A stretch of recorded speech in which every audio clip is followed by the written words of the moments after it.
नमस्कार मित्रों, बुकबर्ड एकेडमी में હું ઋતુરાજ રાણા આપ સૌનું હાર્દિક સ્વાગત કરું છું। આ રવિવારે સમગ્ર ગુજરાતમાં બુકબર્ડ એકેડમી ગાંધીનગર દ્વારા જે મોક ટેસ્ટ નંબર 2નું આયોજન કરવામાં આવ્યું હતું, આજે અહીંયા આપણે એ જ મોક ટેસ્ટ નંબર 2માં પૂછાયેલા બંધારણના પ્રશ્નો અને તેના જવાબોની વિસ્તૃત સમજૂતી સાથે ચર્ચા કરીશું।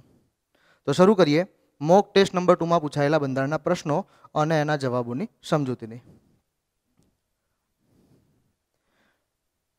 प्रश्न पूछ्यो छे कि भारतना बंधारणमां नीचेना पैकी कयो अनुच्छेद देशना पर्यावरणनुं जतन अने सुधारणा करवानी अने जंगलो अने वन्यजीवनना रक्षण करवानी बाबतोनो छे। ऑप्शन आपेला छे ए अनुच्छेद 47A, ऑप्शन बी आपेलो छे अनुच्छेद 48A, ऑप्शन सी आपेलो छे अनुच्छेद 49A अने ऑप्शन डी आपेलो छे अनुच्छेद 50A। हवे प्रश्नना जवाबनी चर्चा करीए तो प्रश्न में एवं कीधुं छे कि नीचेना पैकी कयो अनुच्छेद देशना पर्यावरणनुं जतन अने सुधारणा करवानी अने जंगलो अने वन्यजीवनना रक्षण करवानी बाबतोनो छे। तो आपणा भारत देशना बंधारणमां चौथा भागमां राज्य नीतिना मार्गदर्शक सिद्धांतोनो उल्लेख करवामां आवेलो छे, जेने इंग्लिशमां कहेवाय छे directive principles of state policy, अथवा तो आपणी भाषामां कहेवुं होय तो भाग 4 मां शेनी चर्चा करवामां आवी छे, राज्यनी फरजोनी। अने आना जवाबनी चर्चा करिए तो एज भाग 4 जे छे एमां राज्य नीतिना मार्गदर्शक सिद्धांतोनो उल्लेख करवामां आवेलो छे। एमां 48नी पेटा कलम ए मां एटले के अनुच्छेद 48A मां ए उल्लेख करेलो छे कि राज्यनी फरज छे, राज्यनी जवाबदारी रहेशे शुं तो देशना पर्यावरणनुं जतन अने सुधारणा करवानुं तेमज जंगलो अने वन्यजीवननी रक्षण करवानुं। हवे अहींया पेटा अनुच्छेद अथवा तो पेटा कलम आपेली है 48A। तो आपने पण खबर होवी जोईए कि जे मूळ कलम है कलम नंबर 48 अथवा तो अनुच्छेद 48 एमां शेनी जोगवाई करवामां आवी छे तो अनुच्छेद 48 में वन अने पर्यावरणनुं जतन करवानी अने रक्षा करवानी जोगवाई है। बीजी भाषामां कहीए तो ए पण उल्लेख है खेती अने पशुपालननी जोगवाई करवामां आवेली छे। उपरांत आज अनुच्छेद 48 में गौ हत्या पर प्रतिबंध मूकवानी पण वात करवामां आवेली छे। अने एनी पेटा कलम जे छे अथवा तो पेटा अनुच्छेद जे छे 48A एमां उल्लेख करेलो छे कि देशना पर्यावरणनुं जतन अने सुधारणा करवानी तेमज जंगलो अने वन्यजीवनना रक्षण करवानी जवाबदारी अथवा तो फरज राज्यनी रहेशे। आ ज वात जो आपणा उपर लेवी होय तो एक नागरिक तरीके आपणी पण ए फरज आपेली छे अने एनो उल्लेख शेमां करेलो छे तो एक पेटा भाग पण आपेलो छे 4A, जेमां आपणी मूलभूत फरजोनो उल्लेख करवामां आवेलो छे अने एमां कलम आपेली छे 51A अथवा तो अनुच्छेद आपेलो छे 51A। एमां आपणी 7मी मूलभूत फरज तरीके पण आपणने कीधुं छे कि देशना पर्यावरणनुं जतन करवुं अने प्राणी मात्र वन्यजीवोनी रक्षा करवी अने जंगलोनुं पण एटले के वननुं रक्षण करवुं अने वन्यजीवोनुं पण रक्षण करवुं। अहींया प्रश्न ए रीते पूछेलो छे कि भारतना बंधारणमां नीचेना पैकी कयो अनुच्छेद देशना पर्यावरणनुं जतन अने सुधारणा करवानी जंगलो अने वन्यजीवनना रक्षण करवानी बाबतोनो छे, तो आनो साचो जवाब आवशे अनुच्छेद 48A। बीजी एक वात हुं अहींया आपने जणावी दऊं कि आपणुं जे मूळ बंधारण हतुं एमां आम आपणे जोईए तो सीधी रीते एक वात समजी शकीए कि मूळ बंधारणमां क्यांय पेटा अनुच्छेद के पेटा भाग आपवामां आवेला न हता अने त्यारे अहींया आपणे जोई शकीए छीए कि आपणा बंधारणमां क्यांक पेटा भाग पण आपेला छे अने पेटा अनुच्छेदों अथवा पेटा कलमों पण आपेली है। तो एक सीधी रीते आपणे सरळताथी एक वस्तु याद राखी शकीए अहींया कि ज्यां बंधारणमां अत्यारे आपणे पेटा भाग जोई शकीए छीए, पेटा अनुच्छेद जोई शकता होईशुं अथवा तो पेटा कलमों जोई शकता हशुं, तो एक वस्तु समजी लेवानी कि नक्की एवुं करवा माटे एटले के ए पेटा अनुच्छेद पेटा कलम अथवा तो बीजी भाषामां कहेवुं होय आपणे पेटा भाग, तो ए उमेरो करवा माटे नक्की कोई बंधारणमां सुधारो थयो होवो जोईए। अने अहींया अनुच्छेद 48A आपेलो है तो अनुच्छेद विषे आपने पण खबर होवी जोईए कि भारतना बंधारणमां जे 42मो बंधारणीय सुधारो थयो हतो ईस्वीसन 1976 में, जेने आपणे मिनी बंधारणना नामथी ओळखीए छीए। 42मा बंधारणीय सुधारा द्वारा आ पेटा अनुच्छेदनो उल्लेख करवामां आव्यो हतो, એટલે પેટા अनुच्छेद 48A નો ઉમેરો કરવામાં આવ્યો હતો।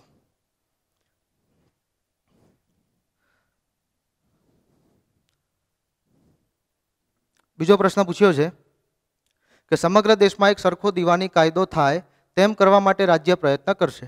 એવો દિશા નિર્દેશ બંધારણનો કયો અનુચ્છેદ કરે છે? ઓપ્શન આપેલા છે: એ અનુચ્છેદ 41, બી અનુચ્છેદ 42, સી અનુચ્છેદ 43 અને ડી અનુચ્છેદ 44. આના જવાબની ચર્ચા કરીએ તો હમણાં જ આપણે ચર્ચા કરી કે ભાગ 4 બંધારણનો ચોથો ભાગ, જેમાં રાજ્ય નીતિના માર્ગદર્શક સિદ્ધાંતોનો ઉલ્લેખ કરેલો છે. આ ભાગ 4 ની વાત કરીએ તો એ ભાગ 4 માં ટોટલ કલમો આપેલી છે 36 થી 51. અને અહીંયા આપણે ચારે ઓપ્શન જોઈ શકીએ છીએ: અનુચ્છેદ 41, અનુચ્છેદ 42, અનુચ્છેદ 43 અને અનુચ્છેદ 44. મતલબ આ જ્યારે 4 ઓપ્શનમાં જે અનુચ્છેદો આપેલા છે એ ભાગ 4ના જ અનુચ્છેદો છે. એટલે કે રાજ્ય નીતિના માર્ગદર્શક સિદ્ધાંતોમાં જ ભાગ 4માં આ તમામ અનુચ્છેદોનો ઉલ્લેખ કરેલો છે, જે આપણે ઓપ્શનમાં જોઈ શકીએ છીએ. આના જવાબની વાત કરીએ તો આનો સાચો જવાબ, આ પ્રશ્નનો સાચો જવાબ શું હોઈ શકે? તો ઓપ્શન ડી અનુચ્છેદ 44. અનુચ્છેદ 44માં કીધું છે કે રાજ્ય, અહીંયા યાદ રાખવાનું, યા સિંગલ શબ્દ વપરાતો હશે રાજ્ય, એટલે આને આપણે કેન્દ્ર અથવા તો સંઘ તરીકે જ સમજીશું. કારણ કે આપણી દેશના બંધારણની પહેલી જ કલમ એટલે કે પહેલા જ અનુચ્છેદમાં ઉલ્લેખ કરેલો છે કે એક સંઘ, એક કેન્દ્ર, જેને તમે રાજ્ય તરીકે ઉલ્લેખ કરી શકો છો. અને અહીંયા કીધું છે કે જ સમગ્ર દેશમાં એક સરખો દીવાની કાયદો થાય તેમ કરવા માટે રાજ્ય પ્રયત્ન કરશે. રાજ્ય એટલે અહીંયા કેન્દ્રને આદેશ આપવામાં આવેલો છે. અને એના જવાબની વાત કરીએ તો અનુચ્છેદ 44માં જ ઉલ્લેખ છે. હવે આપણે પ્રશ્ન થવો જોઈએ કે એક સરખો દીવાની કાયદો એટલે શું? અને ઇંગ્લિશમાં કહેવાય છે યુનિફોર્મ સિવિલ કોડ. શોર્ટમાં એમ પણ બોલાય છે યુસીસી, એટલે કે યુનિફોર્મ સિવિલ કોડ. એક સરખો દીવાની કાયદો.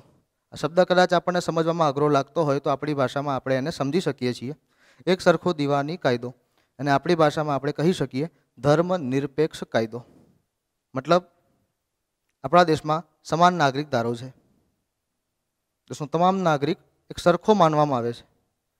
અને અહીંયા કોઈ પણ કાયદો બનાવવામાં આવતો હોય તો એને ધર્મના આધારે ન બનાવતા સમાન નાગરિકતાના આધારે જ બનાવવો જોઈએ, જેને આપણે ધર્મ નિરપેક્ષ કાયદો કહીએ છીએ. અને અહીંયા એ જ ધર્મ નિરપેક્ષ કાયદો એટલે એક સરખો દીવાની કાયદો. ઇંગ્લિશમાં એને કહેવાશે યુનિફોર્મ સિવિલ કોડ. અને આની જોગવાઈ ભારતના બંધારણના કયા અનુચ્છેદમાં કરવામાં આવેલી છે? તો સાચો જવાબ આપણે જોઈ શકીએ છીએ અનુચ્છેદ 44. આપણને એ પણ ખબર હોવી જોઈએ કે બીજા જે 3 ઓપ્શન આપેલા છે જે ખોટા છે, પણ એ ઓપ્શનમાં જે અનુચ્છેદો આપેલા છે એમાં શેની જોગવાઈ કરવામાં આવેલી છે તો એની પણ આપણને ખબર હોવી જોઈએ. અનુચ્છેદ 41માં એવું કીધેલું છે કે કામ, શિક્ષણ અને અમુક પ્રસંગે જાહેર સહાય મેળવવાની અથવા તો જાહેર સહાય આપવાની રાજ્યની ફરજ છે. અને આ એ જ કલમ છે જેના અંતર્ગત RTW અસ્તિત્વમાં છે, એટલે કે રાઇટ ટુ વર્ક. ગુજરાતીમાં આપણે એને કહીએ કામ મેળવવાનો અધિકાર. અનુચ્છેદ 42માં શેની જોગવાઈ છે? તો અનુચ્છેદ 42માં એવું કીધું છે કે કામ અંગેની ન્યાયિક અને મનોવાંછિત પરિસ્થિતિ નક્કી કરવાનું તથા પ્રસૂતિ સહાયતા આપવાની રાજ્યની ફરજ રહેશે.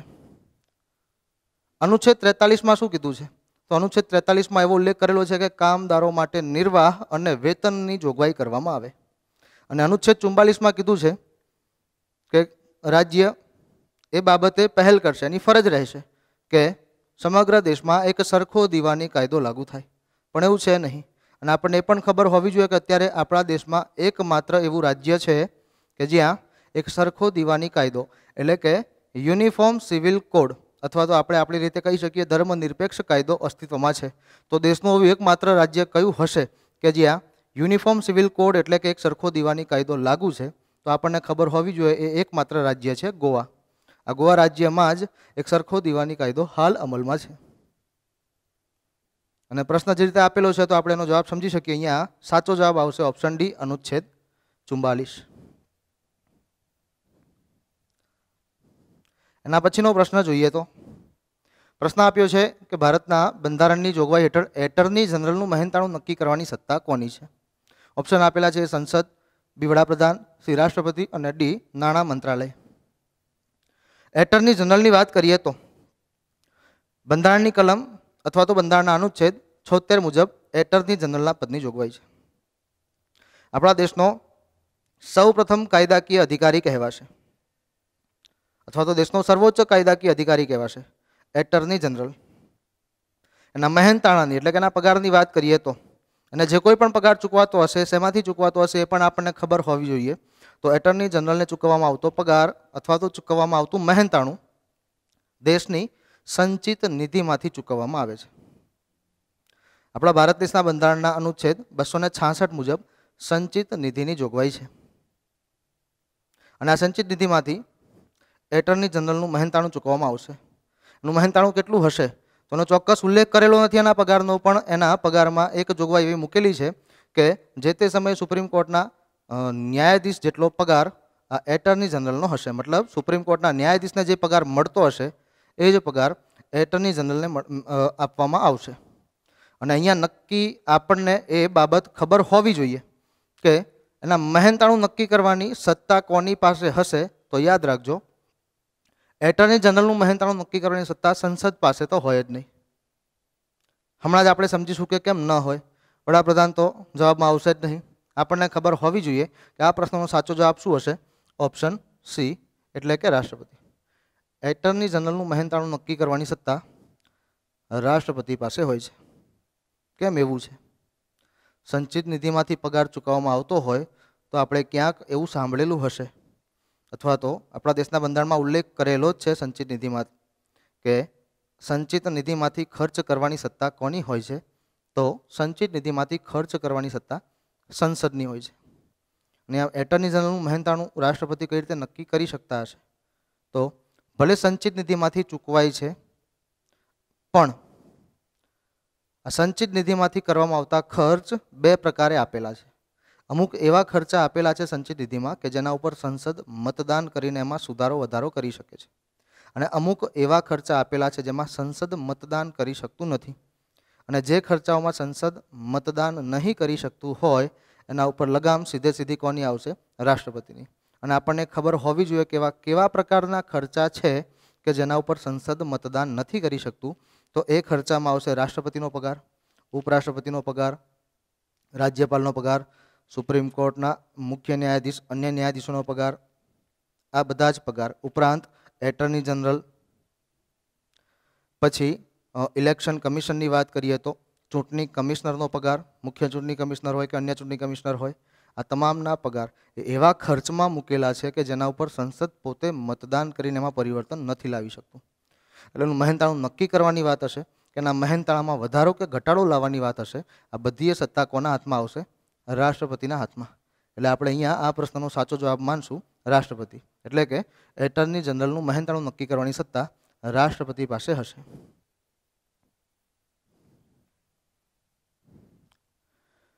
અને પછીનો પ્રશ્ન આપેલો છે, ફાંસી કે મૃત્યુદંડની સજા માફ કરવાની સત્તા કોની પાસે હોય છે? ઓપ્શન આપેલા છે એ રાષ્ટ્રપતિ, બી રાજ્યપાલ, સી વડાપ્રધાન અને ડી એ બી બંને, એટલે કે રાષ્ટ્રપતિ રાજ્યપાલ બંને.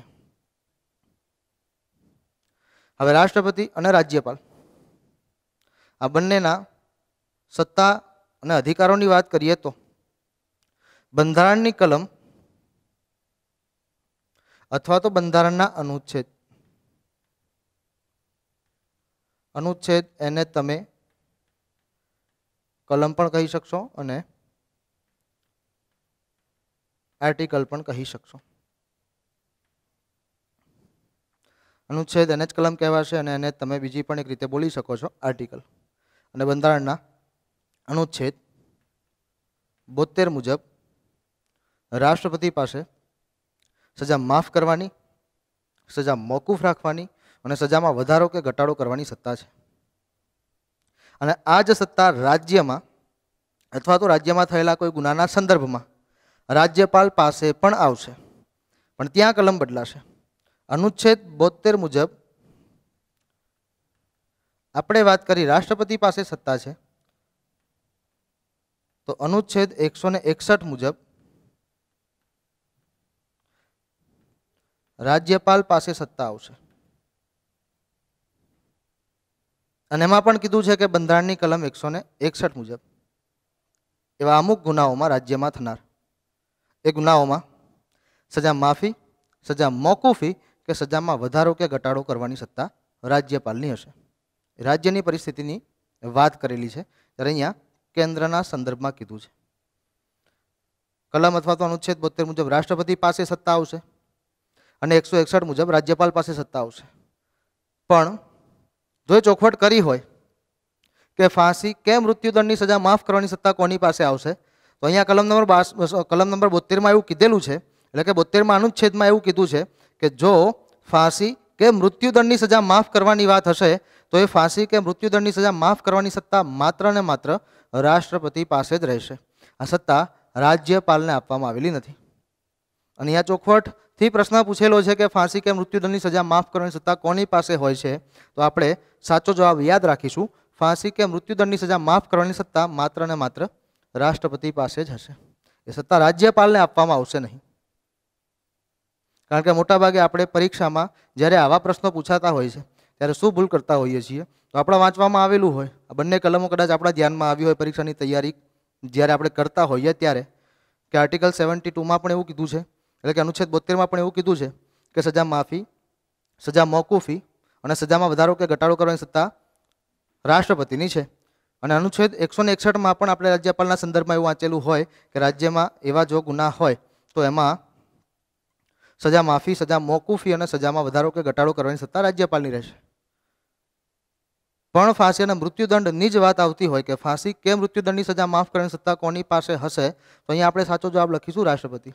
અને હમણાં જે મેં વાત શરૂ કરી કે આપણે પરીક્ષામાં શું ભૂલ કરતા હોઈએ છીએ, ત્યારે જ્યારે આવા ઓપ્શન આપતા હોય છે કે એ બી બંને, એટલે કે રાષ્ટ્રપતિ અને રાજ્યપાલ બંને પાસે હશે, ત્યારે અમુક લોકો એવું માની લેતા હોય છે કે આ સત્તા બંને પાસે હશે. પણ એવું નથી.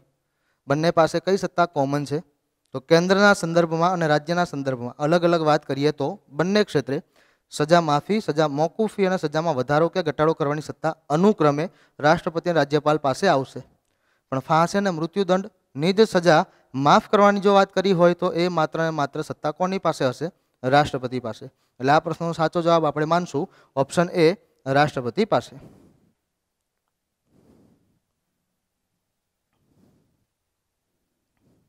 એના પછીના પ્રશ્ન ઉપર જઈએ તો પ્રશ્ન પૂછ્યો છે ઉપરી ન્યાયાલય દ્વારા પોતાના અધીનસ્થ ન્યાયાલયને તેના કાર્યક્ષેત્રની બહાર જતા અટકાવવા માટે કઈ રીતનો ઉપયોગ કરવામાં આવે છે. ઓપ્શન આપેલા છે એ પરમાદેશ એટલે કે મેન્ડેમસ, બી પ્રતિષેધ એટલે કે પ્રોહિબિશન, સી ઉત્પ્રેષણ એટલે કે સર્ટ્યોરરી અને ડી અધિકાર પૃચ્છા એટલે કે કો વોરંટો. મતલબ 4 ઓપ્શનમાં 4 અલગ અલગ રીતનો ઉલ્લેખ કરેલો છે. અને પ્રશ્નમાં એ પૂછેલું છે કે ઉપરી ન્યાયાલય દ્વારા પોતાના અધીનસ્થ ન્યાયાલયને તેના કાર્યક્ષેત્રની બહાર જતા અટકાવવા માટે કઈ રીતનો ઉપયોગ કરવામાં આવે છે. હવે આપણા બંધારણમાં કુલ કેટલી રીતનો ઉપયોગ કરવામાં આવેલો છે, તો આપણને ખબર હોવી જોઈએ કે રીતના પ્રકાર છે 5. પહેલી રીત કઈ, અહીંયા આપણે જોઈએ તો 4 ઓપ્શનમાં 4 રીત આપેલી છે. પહેલી રીત છે હેબિયસ કોર્પસ. બીજી 4 અહીંયા આપણે જોઈ શકીએ છીએ પરમાદેશ, પ્રતિષેધ, ઉત્પ્રેષણ અને અધિકાર પૃચ્છા. અને સીધા જવાબ ઉપર જઈએ તો આ પ્રશ્ન જ્યારે પૂછાયો અથવા તો જ્યારે પૂછાય ત્યારે આપણને ખબર હોવી જોઈએ કે જે ટોટલ 5 રીતો આપેલી છે આપણા બંધારણમાં, એમાંથી માત્ર 2 જ રીત એવી છે જે ન્યાયિક અને અર્ધ ન્યાયિક ક્ષેત્રોના સંદર્ભમાં જ લાગુ કરવામાં આવે છે. એટલે કે જો ન્યાયિક પ્રક્રિયાની વાત હશે, ન્યાયપાલિકાની વાત હશે, તો એ 5માંથી ટોટલ 3 રીત નીકળી જશે. કારણ કે હમણાં જ મેં ચર્ચા કરી એમ એવી 2 જ રીતો હશે કે જે ન્યાયિક અને અર્ધ ન્યાયિક ક્ષેત્રે લાગુ કરવામાં આવતી હોય છે. અને એ 2 રીતમાંથી એક રીત છે પ્રતિષેધ એટલે કે પ્રોહિબિશન અને બીજી રીત છે ઉત્પ્રેષણ એટલે કે સર્ટ્યોરરી. એટલે આપણે સીધે સીધું સમજી શકીએ કે ઓપ્શન એ અને ઓપ્શન ડી આપણા કામના હશે જ નહીં. જવાબ શેમાંથી આવતો હશે, તો કાં તો બી આવતો હશે કાં તો સી આવતો હશે. હવે સીધા જવાબની વાત કરીએ તો પ્રશ્ન પૂછ્યો છે કે ઉપરી ન્યાયાલય દ્વારા પોતાના અધીનસ્થ ન્યાયાલયને તેના કાર્યક્ષેત્રની બહાર જતા અટકાવવા માટે કઈ રીતનો ઉપયોગ કરવામાં આવતો હોય છે, તો અહીંયા આ પ્રશ્નનો જવાબ આવશે કે એ બાબતે ઓપ્શન બી એટલે કે પ્રતિષેધ અથવા તો પ્રોહિબિશનની રીતનો ઉપયોગ કરવામાં આવે છે. કે જ્યારે એ પદાધિકારી જે હશે ન્યાયપાલિકાનો એને પોતાને મળેલી ન્યાયિક શક્તિઓનો દુરુપયોગ કરીને પોતાના ન્યાયિક ક્ષેત્રની બહાર જઈને જો કોઈ ચુકાદો આપવાનો પ્રયત્ન કરતો હશે તો સીધે સીધી ઉપરી ન્યાયાલય દ્વારા એના ઉપર પ્રતિષેધ અથવા તો પ્રોહિબિશનની રીત લાગુ કરવામાં આવશે. મેં હમણાં જ કીધું એમ બે રીતો ન્યાયાલય અથવા તો ન્યાયિક અર્ધ ન્યાયિક પ્રક્રિયાના સંદર્ભમાં લાગુ કરવામાં આવતી હોય છે.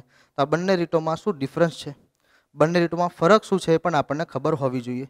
તો યાદ રાખજો, પ્રતિષેધની રીત ત્યારે જ બહાર પાડવામાં આવતી હોય છે જ્યારે ન્યાયિક પ્રક્રિયા ચાલુ હોય, અને ઉત્પ્રેષણ એટલે કે સર્ટિયોરરીની રીત ત્યારે જ બહાર પાડવામાં આવતી હોય છે, એટલે કે ત્યારે જ લાગુ કરવામાં આવતી હોય છે જ્યારે ન્યાયિક પ્રક્રિયા પૂર્ણ થઈ ગઈ હોય.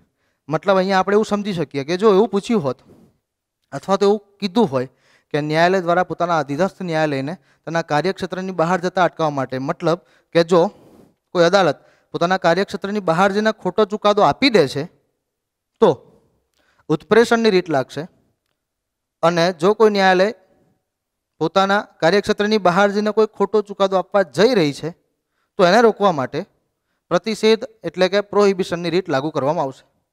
અને ચોખવટથી કીધું છે કે અધીનસ્થ ન્યાયાલય તેના કાર્યક્ષેત્રની બહાર જતા અટકાવવા માટે, એટલે કે જાનો પ્રયત્ન કરે છે અને એને અટકાવવું છે તો કઈ રીત લાગશે? પ્રતિષેધ એટલે કે પ્રોહિબિશન. આ પ્રશ્નનો સાચો જવાબ આવશે ઓપ્શન બી, પ્રતિષેધ એટલે કે પ્રોહિબિશન. મતલબ ઉપરી ન્યાયાલય દ્વારા પોતાના અધીનસ્થ ન્યાયાલયને તેના કાર્યક્ષેત્રની બહાર જતા અટકાવવા માટે પ્રતિષેધ એટલે કે પ્રોહિબિશનની રીતનો ઉપયોગ કરવામાં આવશે.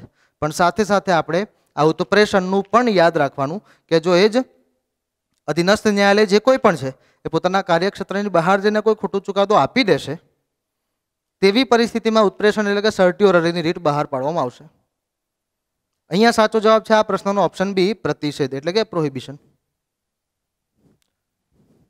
નેક્સ્ટ એના પછીનો પ્રશ્ન જોઈએ તો પૂછ્યો છે કે બંધારણના કયા સુધારાથી મિલકતના અધિકારનું મૂળભૂત અધિકાર તરીકેનું સ્થાન રદ કરાયેલું છે? ઓપ્શન આપેલા છે 42મો સુધારો, 61મો સુધારો, 44મો સુધારો અને 46મો સુધારો. હવે વાત કરીએ મૂળભૂત અધિકારોની. ઇંગ્લિશમાં એને કહેવાશે ફંડામેન્ટલ રાઇટ્સ. આપણા ભારત દેશના બંધારણમાં ભાગ 3માં મૂળભૂત અધિકારોનો ઉલ્લેખ કરવામાં આવેલો છે. અને આપણને એટલી તો ખબર જ હશે કે મૂળ બંધારણમાં મૂળભૂત અધિકારોની સંખ્યા કેટલી હતી? તો 7. અને અત્યારની પરિસ્થિતિમાં આપણા બંધારણમાં મૂળભૂત અધિકારોની સંખ્યા કેટલી છે? તો 6 છે. ચલો મૂળ બંધારણની વાત કરીએ તો જે મૂળ બંધારણમાં મૂળભૂત અધિકારોની સંખ્યા 7 હતી એની સામે અત્યારે 6 છે અત્યારની પરિસ્થિતિમાં. તો અત્યારના આપણા 6 મૂળભૂત અધિકારો કયા કયા છે એ પણ આપણને ખબર હોવી જોઈએ. તો પહેલો છે સમાનતાનો અધિકાર, બીજો છે સ્વતંત્રતાનો અધિકાર, ત્રીજો આવશે ધાર્મિક સ્વતંત્રતાનો અધિકાર, પછી શોષણ વિરુદ્ધનો અધિકાર, પછી બંધારણીય ઇલાજોનો અધિકાર છે, શૈક્ષણિક અને સાંસ્કૃતિક અધિકાર પણ છે. અત્યારની પરિસ્થિતિમાં આ 6 મૂળભૂત અધિકારો આપણા બંધારણમાં સામેલ છે. અને મૂળ બંધારણમાં આપણા મૂળભૂત અધિકાર તરીકે જે અધિકાર પ્રસ્થાપિત કરવામાં આવેલો હતો એ કયો હતો? તો મિલકતનો અધિકાર. અને આ જ મિલકતનો અધિકાર અત્યારની પરિસ્થિતિમાં આપણા મૂળભૂત અધિકાર તરીકે નથી. અને એને આપણે એટલું તો સમજી શકીએ કે આનો મતલબ શું થાય? તો એને મૂળભૂત અધિકારમાંથી કોઈ ચોક્કસ બંધારણીય સુધારા દ્વારા કાઢવામાં આવેલો હશે. અને અહીંયા જ પ્રશ્ન પૂછ્યો છે કે બંધારણના કયા સુધારાથી મિલકતના અધિકારનું મૂળભૂત અધિકાર તરીકેનું સ્થાન રદ કર્યું છે? તો યાદ રાખજો કે આપણા દેશના બંધારણમાં 44મો બંધારણીય સુધારો કરવામાં આવ્યો હતો ઈસવીસન 1978માં.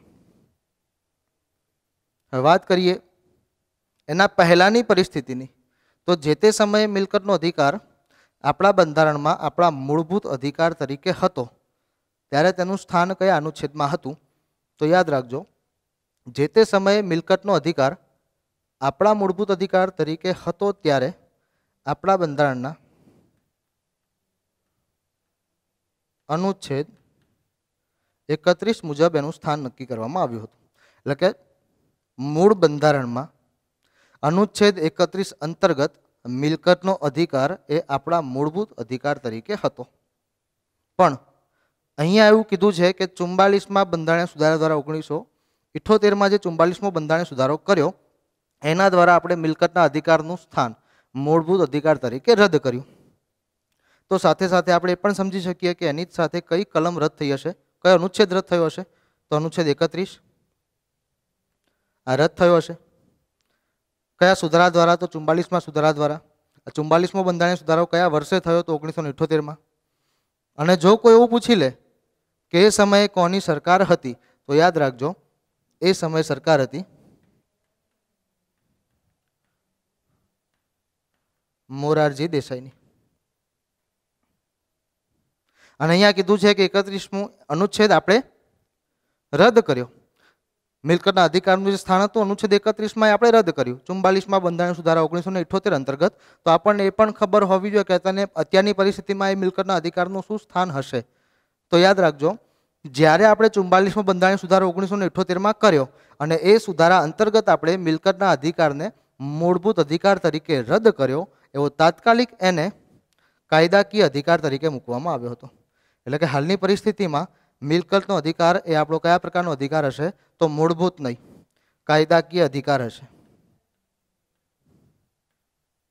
અને અનુચ્છેદની વાત કરીએ તો, કલમની વાત કરીએ તો, અથવા આર્ટિકલની વાત કરીએ તો અનુચ્છેદ 31 મુજબ એનું સ્થાન રદ કર્યું.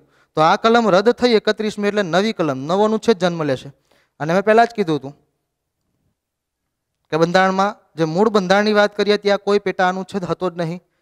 અને જ્યાં જોવા મળશે ત્યાં મેં તમને સીધું યાદ રાખવા માટેની એક ટ્રીક આપી દીધી કે જ્યાં પેટા અનુચ્છેદ આવે, પેટા કલમ આવે અને બીજી ભાષામાં કહેવું હોય તો પેટા ભાગ આવે, તો ત્યાં એ જોઈને આપણને તરત એટલી ખબર પડવી જોઈએ, એ આઈડિયા આવવો જોઈએ કે અહીંયા નક્કી કોઈ બંધારણીય સુધારો થયો હશે. આપણે અહીંયા પણ એ રીત જોઈ શકશું કે કાયદાકીય અધિકાર તરીકેનું સ્થાન નક્કી કરવામાં આવ્યું છે અત્યારની પરિસ્થિતિમાં. અને જે તે સમયે 44મા બંધારણીય સુધારા અંતર્ગત 1978ની વાત કરીએ તો અનુચ્છેદ 31મી આપણે રદ કરી એટલે એક નવી કલમ આપણે ઉમેરીશું, નવો અનુચ્છેદ ઉમેરીશું, અનુચ્છેદ 300A. એટલે કે હાલ મિલકતનો અધિકાર એ આપણા કયા પ્રકારનો અધિકાર હશે? કાયદાકીય પ્રકારનો અધિકાર. અને બંધારણના કયા અનુચ્છેદમાં એનું સ્થાન નક્કી કરેલું છે અત્યારની પરિસ્થિતિમાં? તો અનુચ્છેદ 300ની પેટા કલમ એ અથવા તો પેટા કલમ 1. અહીંયા પ્રશ્નની વાત કરી છે તો એનો જવાબ પણ આપણે મેળવી લીધો કે બંધારણના કયા સુધારાથી મિલકતના અધિકારનું સ્થાન મૂળભૂત અધિકાર તરીકે રદ કરેલું છે? તો સાચો જવાબ આવશે 44મો સુધારો. અને એ પણ યાદ રાખવાનું કે 44મો બંધારણીય સુધારો કયા વર્ષે થયો હતો? તો 1978માં. હજી કોઈ એવું પૂછી લે કે એ સમયે સરકાર કોની હતી? તો આપણને એ પણ ખબર હોવી જોઈએ કે એ સમયે સરકાર હતી મોરારજી દેસાઈની.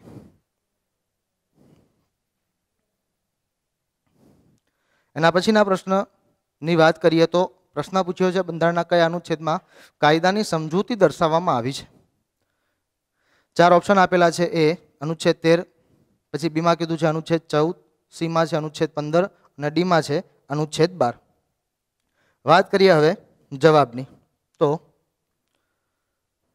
પ્રશ્ન છે કયા અનુચ્છેદમાં કાયદાની સમજૂતી દર્શાવવામાં આવી છે? પહેલા આપણે આને સીધો જવાબ મેળવી લઈએ તો બંધારણના અનુચ્છેદ 13માં, એટલે કે બંધારણની કલમ 13માં અથવા તો આર્ટિકલ 13માં કાયદાની સમજૂતી આપવામાં આવેલી છે. યાદ રાખજો, આ જે 4 ઓપ્શન આપેલા છે એના કલમોની ચર્ચા કરીએ તો આપણે હમણાં ચર્ચા કરી હતી અનુચ્છેદ 13 છે, એના પછી અનુચ્છેદ 14 છે, એના પછી અનુચ્છેદ 15 છે અને એના પછી અનુચ્છેદ 12 આપેલો છે. આ 4 અનુચ્છેદ બંધારણના કયા ભાગમાં મૂકેલા છે? તો 4 અનુચ્છેદ બંધારણના ભાગ 3માં મૂકેલા છે. અને ભાગ 3માં કયો વિષય મૂકેલો છે? તો બંધારણના ભાગ 3માં વિષય મૂકેલો છે મૂળભૂત અધિકારો. અને આ મૂળભૂત અધિકારો એટલે કે ભાગ 3માં ટોટલ કલમો આપેલી છે, ટોટલ અનુચ્છેદો આપેલા છે 12 થી લઈને 35 સુધી. અને 4 ઓપ્શન આપણે જોઈ શકીએ, 12, 13, 14, 15, મતલબ ભાગ 3ના જ એટલે કે મૂળભૂત અધિકારોના જ 4 ઓપ્શન આપેલા છે. અનુચ્છેદ 12માં શેની ચર્ચા કરેલી છે આપણને ખબર હોવી જોઈએ. જો જવાબ મેળવવા આપણે સીધો જવાબ મેળવવા માંગતા હોય તો 4 કલમમાં શેનો ઉલ્લેખ કરેલો છે તો પહેલા આપણને ખબર હોવી જ જોઈએ. તો એની ચર્ચા કરી લઈએ. તો અનુચ્છેદ 12માં રાજ્યની વ્યાખ્યા આપેલી છે. અનુચ્છેદ 13માં કાયદાની સમજૂતી આપેલી છે. અનુચ્છેદ 14માં શેનો ઉલ્લેખ કરેલો છે? તો અનુચ્છેદ 14માં ઉલ્લેખ કરેલો છે કાયદા સમક્ષ સમાનતા, એટલે કે સૌને સમાન કાયદો અને કાયદાનું સમાન રક્ષણ. અને અનુચ્છેદ 15માં શેનો ઉલ્લેખ કરેલો છે? તો અનુચ્છેદ 15માં જાહેર સ્થળે ભેદભાવ રોકવાની વાતનો ઉલ્લેખ કરેલો છે. પ્રશ્ન અહીંયા આપણને પૂછેલો છે કે કયા અનુચ્છેદમાં કાયદાની સમજૂતી દર્શાવવામાં આવેલી છે? તો એનો સાચો જવાબ આવશે અનુચ્છેદ 13. અને આપણને કાયદાની ખબર હોવી જોઈએ કે અનુચ્છેદ 13માં કાયદાની કઈ રીતે એનો ઉલ્લેખ કરેલો છે. તો યાદ રાખજો, જે કાયદા બંધારણમાં બનાવવામાં આવે છે મોટાભાગે એ કાયદા 2 અલગ રીતે હશે. એક એવા અમુક કાયદા હશે જેને સ્થાયી કાયદા તરીકે ઓળખવામાં આવશે અને બીજું એવા અમુક કાયદા હશે જેને અસ્થાયી કાયદા તરીકે ઓળખવામાં આવશે. સ્થાયી કાયદો કોને કહેવાય? અને કોણ બનાવે? તો યાદ રાખજો, કેન્દ્રમાં સંસદ જે કાયદાઓનું નિર્માણ કરતી હશે સ્થાયી કાયદો હશે, અને રાજ્યમાં રાજ્યનું વિધાનમંડળ જે કાયદાઓનું નિર્માણ કરતું હશે એ પણ સ્થાયી કાયદો હશે. અને અસ્થાયી કાયદો કોને કહેવાશે? તો કેન્દ્રમાં રાષ્ટ્રપતિ અને રાજ્યમાં રાજ્યપાલ, આ બંનેને વટ હુકમ બહાર પાડવાની સત્તાઓ આપેલી છે. અને આપણે આપણી ભાષાથી યાદ રાખવું હોય સરળતાથી, તો એ વટ હુકમને જ આપણે બીજી રીતે કહી શકીએ અસ્થાયી કાયદો. એટલે બે સ્થાયી કાયદા હશે ને બે અસ્થાયી કાયદા હશે. પાંચમી વાત કરીએ તો આ ચાર જે વાક્ય હું બોલ્યો, જે શબ્દોનો ઉપયોગ કર્યો કે સંસદ દ્વારા બનાવવામાં આવતા અથવા તો બહાર પાડવામાં આવતા સ્થાયી કાયદા, રાજ્ય વિધાનમંડળ દ્વારા બનાવવામાં આવતા અથવા બહાર પાડવામાં આવતા સ્થાયી કાયદા. પછી બે સ્થાયી કાયદા કયા? તો રાષ્ટ્રપતિ દ્વારા બહાર પાડવામાં આવતો વટ હુકમ અથવા તો અસ્થાયી કાયદો, અને એના પછી હું બોલ્યો કે રાજ્યપાલ દ્વારા બહાર પાડવામાં આવતો વટ હુકમ અથવા તો અસ્થાયી કાયદો. આ ચાર સિવાય કોઈ પણ પાંચમી બાબત એવી રીતે તમે કાયદાની પરિભાષામાં નહીં ગણી શકો. ફોર એક્ઝામ્પલ, બંધારણીય સુધારાનો કાયદો, આ શબ્દ ક્યાંક ઉપયોગમાં લેવાતો હોય છે, પણ ચોખવટ કરી છે આ જ કલમમાં કે બંધારણીય સુધારાને કાયદાની પરિભાષામાં ગણવામાં આવશે નહીં. અને અહીંયા કીધું છે કે કાયદાની સમજૂતી બંધારણના કયા અનુચ્છેદમાં છે? તો યાદ રાખીશું આપણે અનુચ્છેદ 13.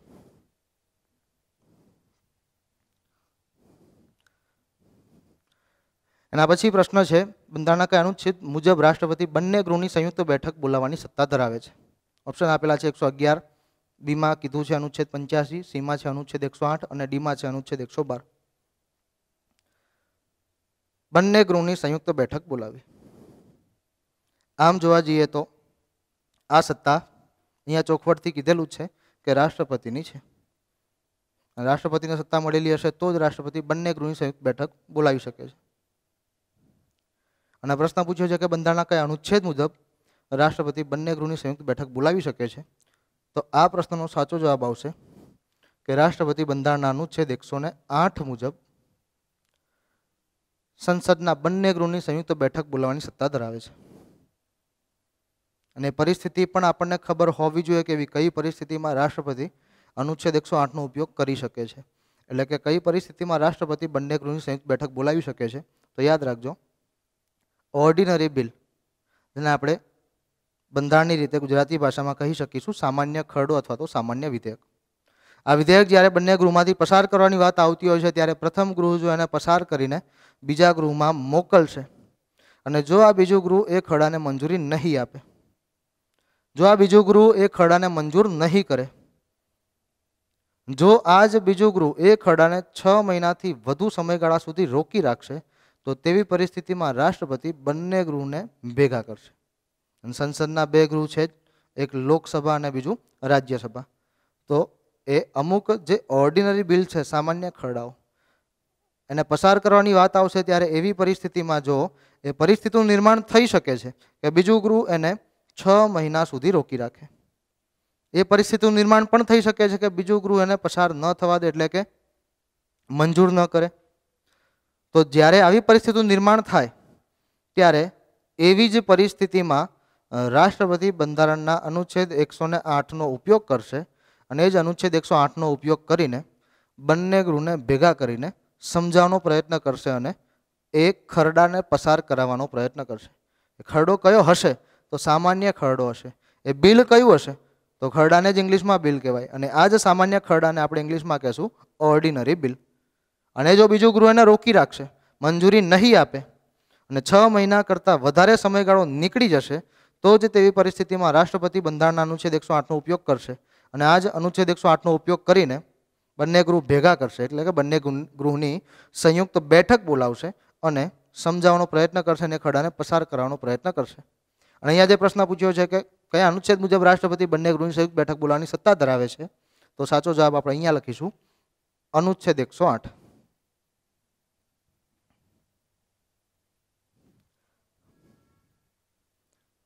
અને આ પછીનો પ્રશ્ન જોઈએ, સંસદમાં કુલ કેટલા સભ્યોની નિમણૂક રાષ્ટ્રપતિ દ્વારા કરવામાં આવે છે? ઓપ્શન આપેલા છે 12, 2, 10 અને 14. હવે અહીંયા જવાબની વાત કરીએ તો આ પ્રશ્ન કઈ રીતે મૂકેલો છે પહેલા આપણને ખબર હોવી જોઈએ. શબ્દ વાપર્યો છે સંસદ, એટલે સંસદમાં બંને ગૃહ આવી જશે, લોકસભા પણ આવશે અને રાજ્યસભા પણ આવશે. બંને ગૃહની પહેલા અલગ અલગ ચર્ચા કરી લઈએ. તો લોકસભામાં ટોટલ જે સભ્ય સંખ્યા છે એમાંથી 2 સભ્યો એવા હશે જેની નિમણૂક થતી હશે રાષ્ટ્રપતિ દ્વારા, અને 2 સભ્યો એટલે કે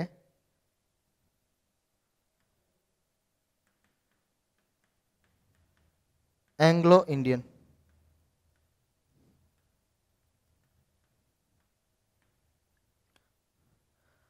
રાષ્ટ્રપતિ લોકસભામાં 2 એંગ્લો ઇન્ડિયન સમુદાયના સભ્યોની નિમણૂક કરશે. વાત ચાલે છે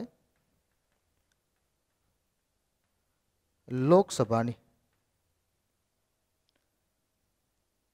બંધારણના કયા અનુચ્છેદ મુજબ રાષ્ટ્રપતિ 2 એંગ્લો ઇન્ડિયન સભ્યોની નિમણૂક કરશે? તો અનુચ્છેદ પણ આપણને ખબર હોવી જોઈએ કે રાષ્ટ્રપતિ બંધારણના અનુચ્છેદ 331 મુજબ લોકસભામાં 2 એંગ્લો ઇન્ડિયન સમુદાયના સભ્યોની નિમણૂક કરતા હોય છે. વાત કરીએ હવે રાજ્યસભાની, તો રાષ્ટ્રપતિ રાજ્યસભામાં 12 સભ્યોની નિમણૂક કરશે. ક્યાં? તો રાજ્યસભામાં. અને કોણ? તો રાષ્ટ્રપતિ. બંધારણના કયા અનુચ્છેદ મુજબ રાષ્ટ્રપતિ રાજ્યસભામાં 12 સભ્યોની નિમણૂક કરશે? તો અનુચ્છેદ આવશે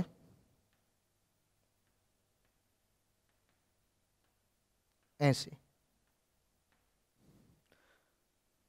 અને અહીંયા જે રાષ્ટ્રપતિ દ્વારા બંધારણના અનુચ્છેદ 80 મુજબ રાજ્યસભામાં જે 12 સભ્યોની નિમણૂક કરવામાં આવતી હોય છે એ વિવિધ 5 અલગ અલગ ક્ષેત્રો સાથે સંકળાયેલા હોય છે: કલા, સંસ્કૃતિ, વિજ્ઞાન, સાહિત્ય અને સમાજ સેવા. એટલે આપણે એવું અહીંયા કહી શકીએ કે રાષ્ટ્રપતિ રાજ્યસભામાં કલા, સંસ્કૃતિ, વિજ્ઞાન, સાહિત્ય અને સમાજ સેવા આ 5 ક્ષેત્રો સાથે સંકળાયેલા કુલ 12 સભ્યોની નિમણૂક કરતા હોય છે. અને કયા અનુચ્છેદ મુજબ? તો યાદ રાખીશું આપણે અનુચ્છેદ 80 મુજબ. અને હમણાં ચર્ચા કરી હતી એમ રાષ્ટ્રપતિ લોકસભામાં 2 એંગ્લો ઇન્ડિયન સમુદાયના સભ્યોની નિમણૂક કરશે. અને કયા અનુચ્છેદ મુજબ? તો અનુચ્છેદ 331 મુજબ. એંગ્લો ઇન્ડિયન એટલે શું? જો આપણા મનમાં આ પ્રશ્ન થતો હોય તો આપણને એનો પણ મતલબ ખબર હોવો જોઈએ કે એવો વ્યક્તિ જે ભારતમાં રહેતો હોય પરંતુ તેના પિતા કે પિતા તરફનો કોઈ પૂર્વજ યુરોપિયન સંઘનો હોય તો તે વ્યક્તિ જે ભારતમાં રહે છે એને એંગ્લો ઇન્ડિયન કહેવાશે. એની માતા તો ભારતીય જ હશે પણ અહીંયા પિતા તરફના પૂર્વજોનો ઉલ્લેખ કરવામાં આવેલો છે. કેવો વ્યક્તિ જે ભારતમાં રહેતો હોય એની માતા ભારતીય હશે પરંતુ એના પિતા કે પિતા તરફનો કોઈ પૂર્વજ કોઈ ચોક્કસ સમયગાળામાં યુરોપિયન સંઘના રહેવાસી હશે પરંતુ તે વ્યક્તિ જો ભારતમાં રહેતો હશે અત્યારની પરિસ્થિતિમાં તો એ સીધો એંગ્લો ઇન્ડિયન સમુદાયનો સભ્ય કહેવાશે. અને આ સમુદાયમાંથી આવતા ટોટલ 2 સભ્યોની નિમણૂક થશે રાષ્ટ્રપતિ દ્વારા. ક્યાં? તો લોકસભામાં. અને કયા અનુચ્છેદ અથવા તો કઈ કલમ મુજબ, કયા આર્ટિકલ મુજબ? તો આવશે 331 એટલે કે 331. હવે વાત કરીએ પ્રશ્નની, તો પ્રશ્નમાં શબ્દ વાપર્યો છે સંસદ. એટલે સંસદમાં આ બંને ગૃહ આવી જશે, લોકસભા પણ આવશે, રાજ્યસભા પણ આવશે.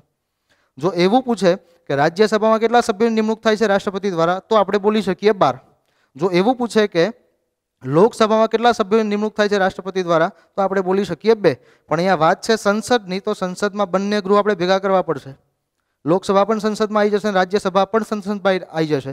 અને એમાં એવું ચોખ્ખું જ પૂછ્યું છે કે સંસદમાં કુલ કેટલા સભ્યોની નિમણૂક થશે, તો સંસદમાં લોકસભાના 2 અને રાજ્યસભાના 12 આ બધા આવી જશે. એટલે 12 + 2 કેટલા થઈ જશે? 14. એટલે અહીંયા આપણે આ પ્રશ્નનો સાચો જવાબ કેટલો માનીશું? 14. કે સંસદમાં કુલ 14 સભ્યોની નિમણૂક રાષ્ટ્રપતિ દ્વારા કરવામાં આવતી હોય છે, જેમાં 12 સભ્યોની નિમણૂક રાજ્યસભામાં થશે અને 2 સભ્યોની નિમણૂક લોકસભામાં થશે. અને રાજ્યસભાના 12 અને લોકસભાના 2 ભેગા કરો એટલે સંસદમાં આપણે બોલી શકીએ કે કુલ 14 સભ્યોની નિમણૂક રાષ્ટ્રપતિ દ્વારા કરવામાં આવશે.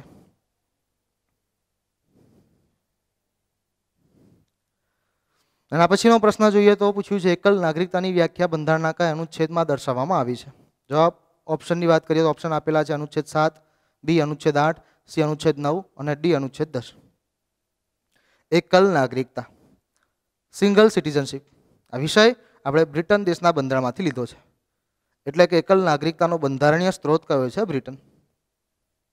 અને એકલ નાગરિકતાની વ્યાખ્યાની વાત કરીએ કયા અનુચ્છેદમાં આપેલી છે, કઈ કલમમાં આપેલી છે, તો એકલ નાગરિકતાની વ્યાખ્યા બંધારણના અનુચ્છેદ 9 માં આપેલી છે.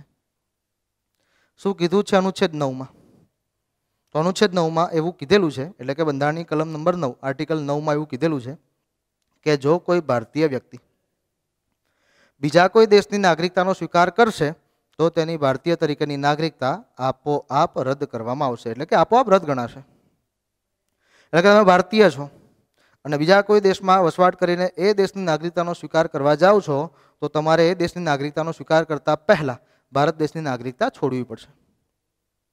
કારણ કે આપણો દેશ એક વ્યક્તિને એક જ નાગરિકતા આપે છે, જેને આપણે કહીશું એકલ નાગરિકતા, એટલે કે સિંગલ સિટીઝનશીપ. અને માની લો કે તમે ભારત દેશની નાગરિકતાને છોડ્યા વગર એ દેશની નાગરિકતાનો સ્વીકાર કરશો તો પણ જ્યારે ઇન્ડિયન ગવર્મેન્ટને ખબર પડશે ત્યારે તમારી ભારતીય તરીકેની નાગરિકતા એ આપોઆપ રદ કરી દેશે. કારણ કે તમારી પાસે એક સમય એક જ નાગરિકતા હોવી જોઈએ, એ આપણા દેશના બંધારણમાં ઉલ્લેખ કરેલો છે. અને એ જ મુદ્દો અહીંયા મૂકેલો છે એકલ નાગરિકતાનો. તો આ જ બંધારણનો અનુચ્છેદ 9 એટલે કે બંધારણની કલમ નંબર 9 માં એકલ નાગરિકતાની વ્યાખ્યાનો ઉલ્લેખ કરવામાં આવેલો છે. માટે આ પ્રશ્નનો સાચો જવાબ થશે ઓપ્શન સી, અનુચ્છેદ 9. નેક્સ્ટ ક્વેશ્ચન જોઈએ તો બંધારણના કયા અનુચ્છેદમાં નાણાકીય ખરડો ફાઇનાન્શિયલ બિલ અંગે ખાસ જોગવાઈ દર્શાવેલ છે? ઓપ્શન આપેલા છે: અનુચ્છેદ 107, બી અનુચ્છેદ 110, સી અનુચ્છેદ 115 અને ડી અનુચ્છેદ 117. વાત કરીએ ખરડાઓની. ટોટલ 3 અલગ અલગ પ્રકારના ખરડાઓ આપેલા છે. એક સામાન્ય ખરડો, બીજો છે નાણાં ખરડો અને ત્રીજો છે નાણાકીય ખરડો. પહેલા હું 3 ખરડાઓની ચર્ચા કરી લઉં.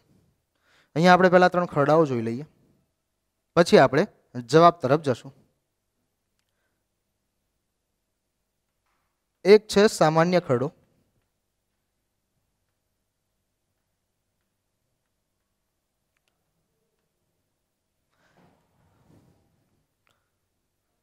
સામાન્ય ખરડાને તમે સામાન્ય વિધેયક પણ કહી શકો છો. ઇંગ્લિશમાં બોલવું હોય તો એને ઓર્ડિનરી બિલ પણ કહેવાશે.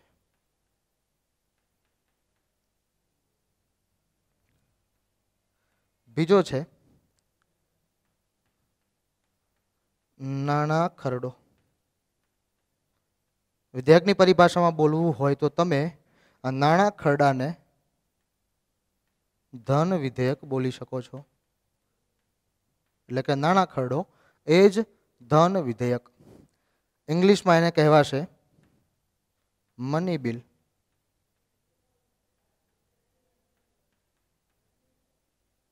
અને ત્રીજો ખરડો છે નાણાકીય ખરડો.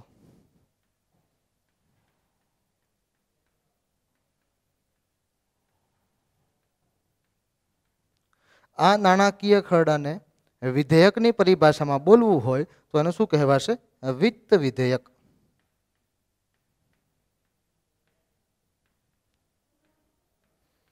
અને આ જ નાણાકીય ખરડો એટલે કે વિત્ત વિધેયકને ઇંગ્લિશમાં બોલવું હોય તો એને કહેવાશે ફાઇનાન્સ બિલ.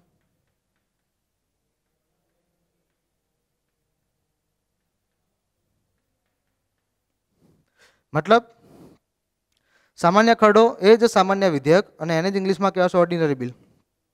નંબર 2 નાણાં ખરડો એ જ ધન વિધેયક અને એને જ ઇંગ્લિશમાં કહેવાશે મની બિલ. નંબર 3 નાણાકીય ખરડો એ જ વિત્ત વિધેયક અને એને જ ઇંગ્લિશમાં કહેવાશે ફાઇનાન્સ બિલ અથવા તો ફાઇનાન્શિયલ બિલ. આ ત્રણેય ખરડાઓમાં આપણને પ્રશ્નમાં પૂછ્યો છે નાણાકીય ખરડો, કે બંધારણના કયા અનુચ્છેદમાં નાણાકીય ખરડાનો ઉલ્લેખ છે? તો ત્રણેયના અનુચ્છેદ એટલે કે ત્રણેયની કલમો જોઈએ તો બંધારણના અનુચ્છેદ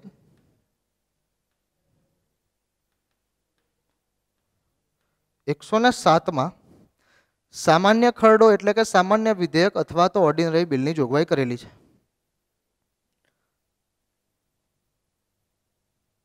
વાત કરીએ નાણાં ખરડો એટલે કે ધન વિધેયકની, તો બંધારણના અનુચ્છેદ 110 નાણાં ખરડો એટલે કે ધન વિધેયક અથવા તો મની બિલનો ઉલ્લેખ કરવામાં આવેલો છે. એટલે કે બંધારણ અનુચ્છેદ 110 ધન વિધેયક, મની બિલ અથવા તો નાણાં ખરડાની જોગવાઈ છે. વાત કરીએ નાણાકીય ખરડો એટલે કે વિત્ત વિધેયક અથવા તો ફાઇનાન્સ અથવા તો ફાઇનાન્શિયલી બિલ, એ બંધારણના કયા અનુચ્છેદમાં આપેલું છે? તો યાદ રાખજો, ફાઇનાન્સ બિલ જે છે નાણાકીય ખરડો છે, એટલે કે આ જે ધન વિધેયક છે એનો ઉલ્લેખ બંધારણના અનુચ્છેદ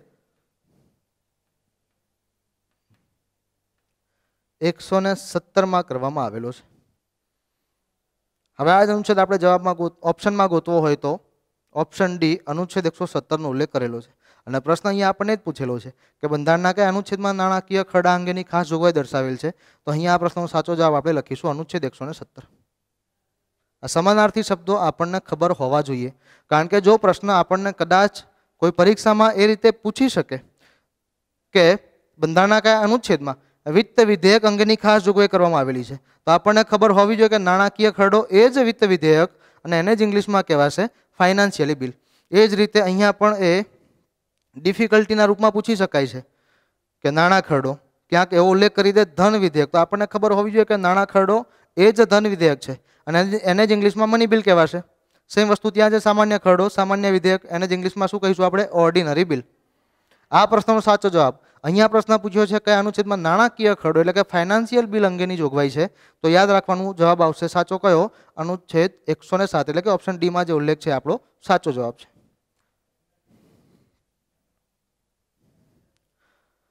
એના પછીનો પ્રશ્ન, પ્રવર સમિતિ કુલ કેટલા સભ્યોની બનેલી હોય છે? ઓપ્શન આપેલા છે A45, B30, C22 અને D35.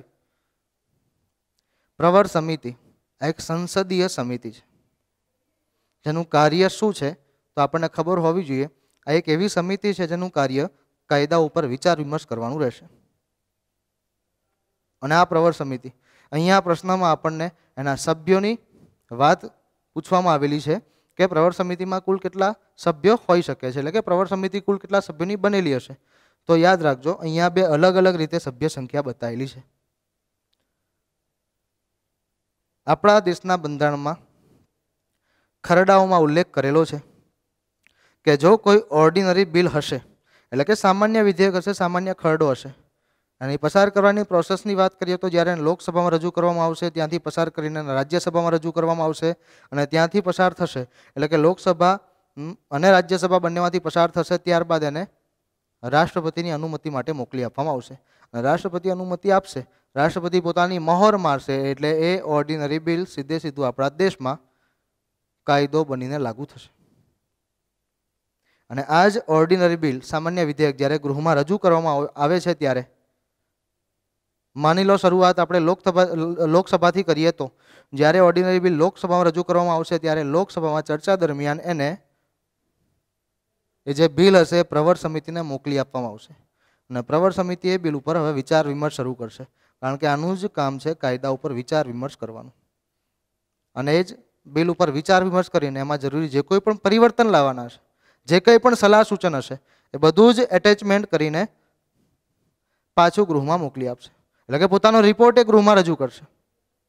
અને આ જ્યારે પ્રવર સમિતિ પોતાની પાસે એ બિલ મંગાવશે ત્યારે ગૃહમાં એને સમિતિ અવસ્થાના નામથી ઓળખવામાં આવશે કે એ બિલ આપણે ક્યાં મોકલ્યું? પ્રવર સમિતિમાં.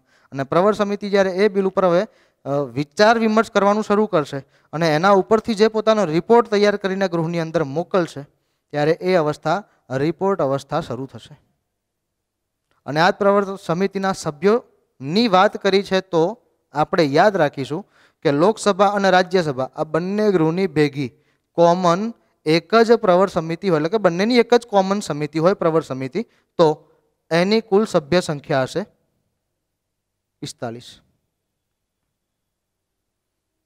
જેમાં 30 સભ્યો લોકસભાના હશે અને 15 સભ્યો રાજ્યસભાના હશે.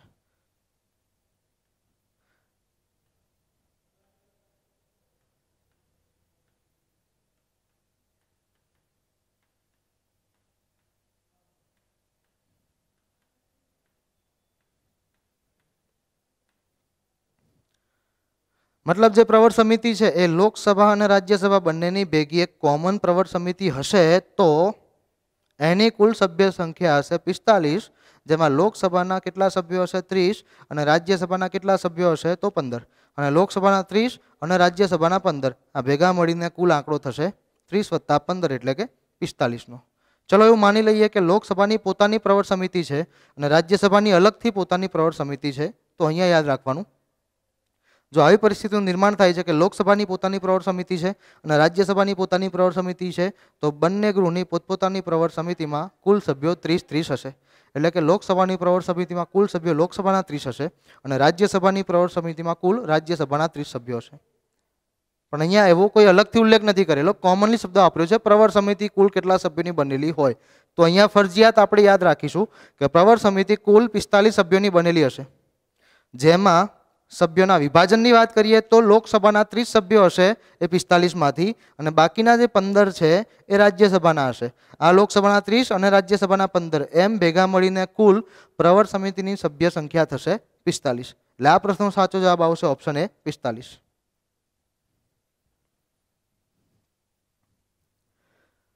પછીનો પ્રશ્ન છે, બંધારણના કયા અનુચ્છેદ મુજબ રાષ્ટ્રપતિ વીટો પાવરની સત્તા ધરાવે છે? ઓપ્શન આપેલા છે એ અનુચ્છેદ 100, બી અનુચ્છેદ 200, સી અનુચ્છેદ 111 અને ડી અનુચ્છેદ 202. વાત કરીએ જવાબની. વીટો પાવર કેન્દ્રમાં રાષ્ટ્રપતિ પાસે હશે અને રાજ્યમાં રાજ્યપાલ પાસે. બંને પાસે, એટલે કે રાષ્ટ્રપતિ અને રાજ્યપાલ બંને પાસે વીટો પાવર છે. જેમાં અહીંયા તો આપણને પ્રશ્નમાં ઉલ્લેખ ખાલી રાષ્ટ્રપતિને અનુલક્ષીને જ કરવામાં આવેલો છે. તો અહીંયા આપણે યાદ રાખીશું કે બંધારણના અનુચ્છેદ 111 મુજબ રાષ્ટ્રપતિ વીટો પાવરની સત્તા ધરાવશે. અને જો આ જ પ્રશ્ન રાજ્યપાલને અનુલક્ષીને પૂછ્યો હોય કે બંધારણના કયા અનુચ્છેદ મુજબ રાજ્યપાલ વીટો પાવરની સત્તા ધરાવશે, તો આપણે એ પણ સાથે સાથે યાદ રાખીશું કે બંધારણના અનુચ્છેદ 200 મુજબ રાજ્યપાલ વીટો પાવરની સત્તા ધરાવશે. એટલે કે આ જે અનુચ્છેદ 200 આપેલો છે એ તો રાજ્યપાલના વીટોનો છે, અને આ જે અનુચ્છેદ 111 છે 111 એ રાષ્ટ્રપતિના વીટો પાવરની વાત કરે છે. આ જ અનુચ્છેદ 111 મુજબ રાષ્ટ્રપતિ પાસે ટોટલ 3 અલગ અલગ પ્રકારના વીટો પાવર હશે. એટલે કે 3 અલગ અલગ પ્રકારના વીટો હશે. એક અત્યાંતિક, બીજો નિલંબનકારી અને ત્રીજો પોકેટ વીટો. ઇંગ્લિશમાં આપણે બોલવું હોય તો absolute veto, suspension veto and pocket veto. આ 3 અલગ અલગ પ્રકારના વીટોનો ઉપયોગ કરશે. સેમ વસ્તુ આપણે જો રાજ્યપાલના વીટોમાં જોવું હોય તો બંધારણના અનુચ્છેદ 200 મુજબ રાજ્યપાલ પાસે તો વીટો પાવરની સત્તા છે, પણ રાજ્યપાલ પાસે એ જ વીટો પાવરમાં પોકેટ વીટોનો ઉપયોગ કરવાની સત્તા આપેલી નથી. મતલબ પોકેટ વીટોનો ઉપયોગ માત્ર ને માત્ર કોણ કરી શકશે? રાષ્ટ્રપતિ. અને ઓલ ઓવર આપણે બોલવું હોય જનરલ કે વીટો પાવરની સત્તા રાષ્ટ્રપતિ પાસે બંધારણના કયા અનુચ્છેદ મુજબ છે, તો આપણે યાદ રાખીશું અનુચ્છેદ 111. પણ એ પણ યાદ રાખીશું સાથે સાથે કે જો એ પ્રશ્ન રાજ્યપાલના વીટોને અનુલક્ષીને પૂછ્યો હોત તો કઈ કલમ આવતી, તો આપણે એ પણ યાદ રાખીશું કે રાજ્યપાલ પાસે વીટો પાવરની સત્તા છે એ બંધારણના કયા અનુચ્છેદ મુજબ છે? અનુચ્છેદ 200 મુજબ. આ પ્રશ્નમાં આપણે સાચો જવાબ યાદ રાખીશું અનુચ્છેદ 111, કારણ કે આમાં ચર્ચા રાષ્ટ્રપતિના વીટો પાવરની સત્તાની છે એટલા માટે.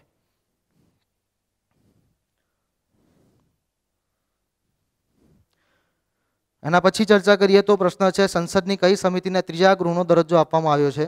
ઓપ્શન આપેલા છે એ લોકલેખા સમિતિ, બી અંદાજ સમિતિ, સી પ્રવર સમિતિ અને ડી સાર્વજનિક ઉપક્રમ સમિતિ. જવાબની ચર્ચા કરીએ તો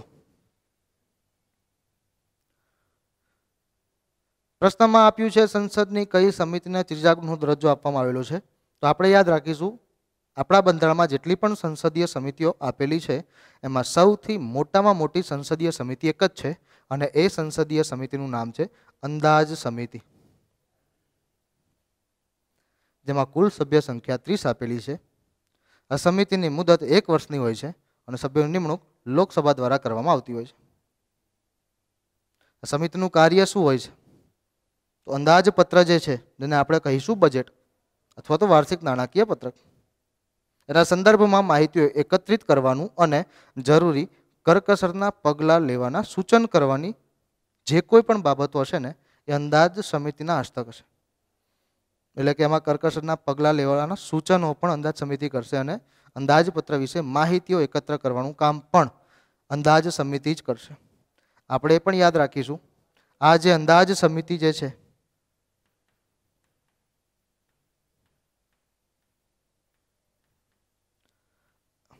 એને ઇંગ્લિશમાં એસ્ટિમેટ કમિટી કહેવાશે. અંદાજ સમિતિને જ ઇંગ્લિશમાં એસ્ટિમેટ કમિટી કહેવાશે. પણ સાથે એ પણ યાદ રાખીશું, અંદાજ સમિતિને બીજી પણ એક રીતે બોલવામાં આવતું હોય છે. અંદાજ સમિતિને જ બીજા કયા નામથી ઓળખવામાં આવશે? તો પ્રાક્કલન સમિતિ.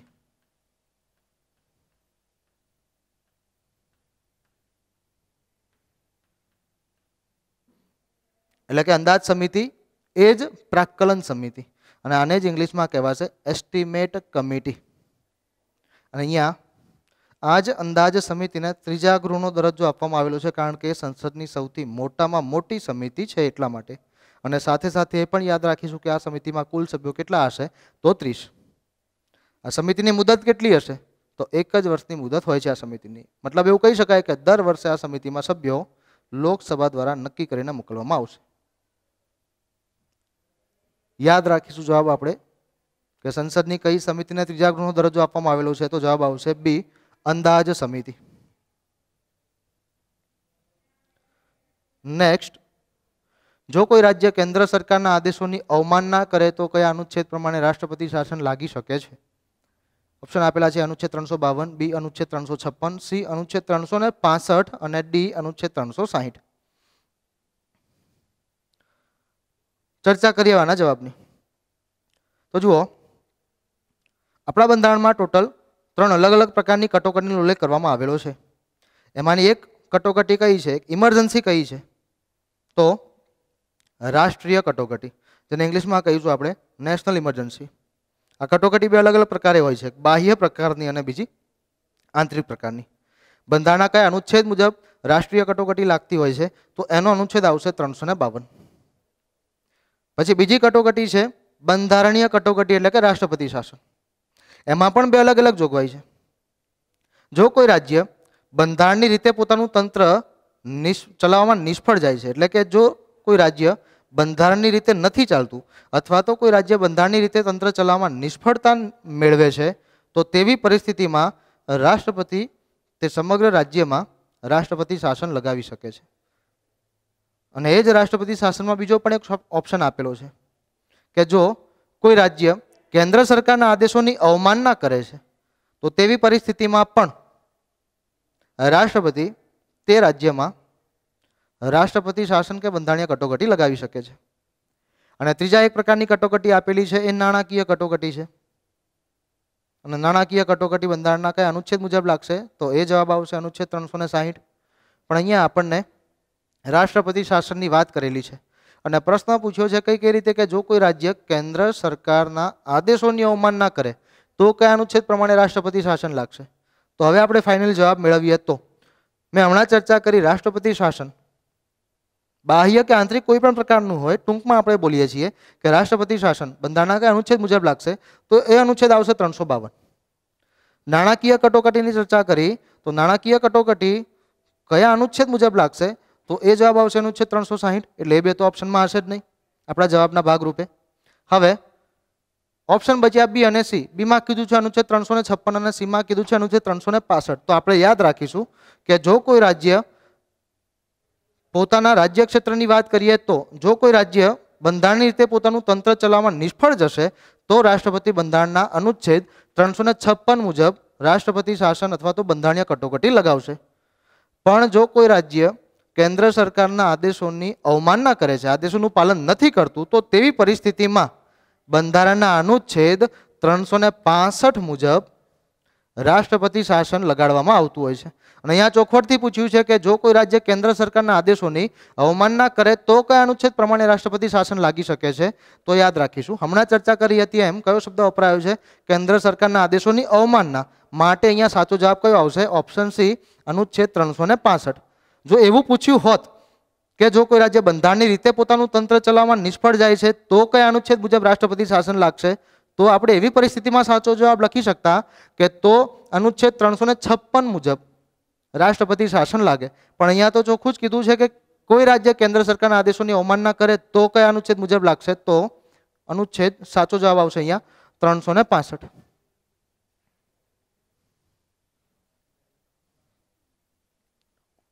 આ પછીનો પ્રશ્ન છે કે રીટ બહાર પાડવાનો સૌથી વધુ અધિકાર કોની પાસે છે?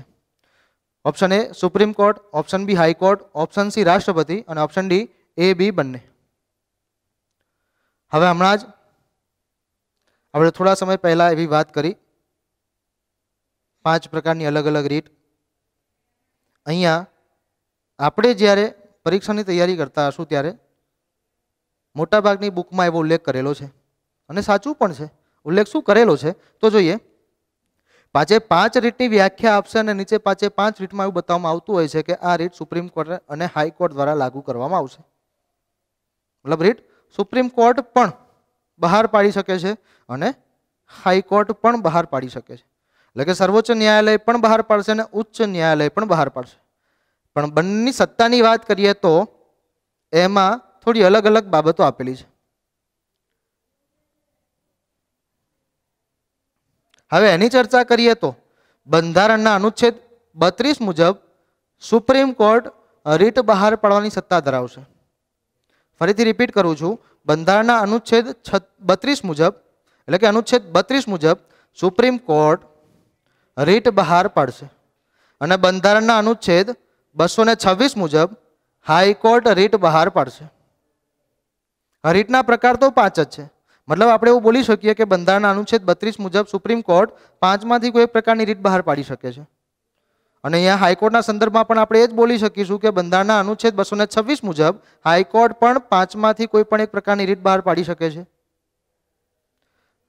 અહીંયા રીટ બહાર પાડવાની સૌથી વધુ સત્તા એટલે કે અધિકારની વાત કરી છે તો હંમેશા યાદ રાખવાનું બંને પાસે સમાન અધિકાર નથી। બંનેમાંથી કોઈ એક પાસે સૌથી વધુ અધિકાર આપેલા હશે। એટલે ભલે એવું લખેલું હોય કે સુપ્રીમ કોર્ટ અને હાઈકોર્ટ બંને રીટ બહાર પાડશે પણ અહીંયા આપણે ચોખવટથી એવું પૂછ્યું છે કે સૌથી વધુ અધિકાર કોની પાસે હશે તો ક્યારે એ બી બંને પાસે આ તો જવાબ આવશે જ નહીં। અને ચોખવટથી લખેલું જ છે કે રીટ સુપ્રીમ કોર્ટ કે હાઈકોર્ટ દ્વારા બહાર પાડવામાં આવશે એટલે ઓપ્શન સી તો સદંતર ખોટો આપેલો છે, લેવા દેવા વગરનો જ આપેલો છે કે રાષ્ટ્રપતિ તો હોય જ નહીં। બચ્યા બે ઓપ્શન સુપ્રીમ કોર્ટ અને હાઈકોર્ટ, આ બંનેમાંથી આપણે નક્કી કરવાનું છે કે બંનેમાંથી કોની પાસે સૌથી વધુ સત્તા હોય, સૌથી વધુ અધિકાર હોય રીટ બહાર પાડવાનો। તો યાદ રાખીએ આપણે અનુચ્છેદ 32 મુજબ રાષ્ટ્રપતિ જે છે અનુચ્છેદ 32 મુજબ સુપ્રીમ કોર્ટ જે છે એ માત્ર ને માત્ર નાગરિકોના મૂળભૂત અધિકારોના ઉલ્લંઘનના બદલામાં જ રીટ બહાર પાડી શકે છે।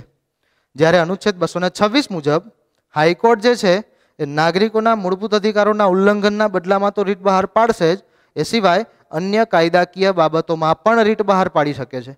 એટલે સુપ્રીમ કોર્ટ અને હાઈકોર્ટ આ બંનેની કમ્પેરિઝન કરીએ તો મેં એ શબ્દ વાપર્યો છે સુપ્રીમ કોર્ટમાં કે અનુચ્છેદ 32 મુજબ સુપ્રીમ કોર્ટ માત્ર ને માત્ર મૂળભૂત અધિકારોના ઉલ્લંઘન બદલ જ રીટ બહાર પાડશે। જ્યારે હાઈકોર્ટમાં પણ મેં આ શબ્દ વાપર્યો છે પણ એમાં મેં એક બીજું વાક્ય વધારાનું ઉમેર્યું છે।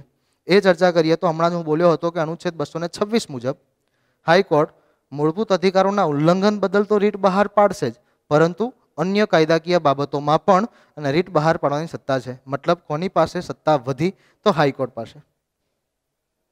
અને અહીંયા પૂછ્યું છે કે રીટ બહાર પાડવાનો સૌથી વધુ અધિકાર કોની પાસે હશે તો સાચો જવાબ આપણે શું લખીશું? બી, હાઈકોર્ટ।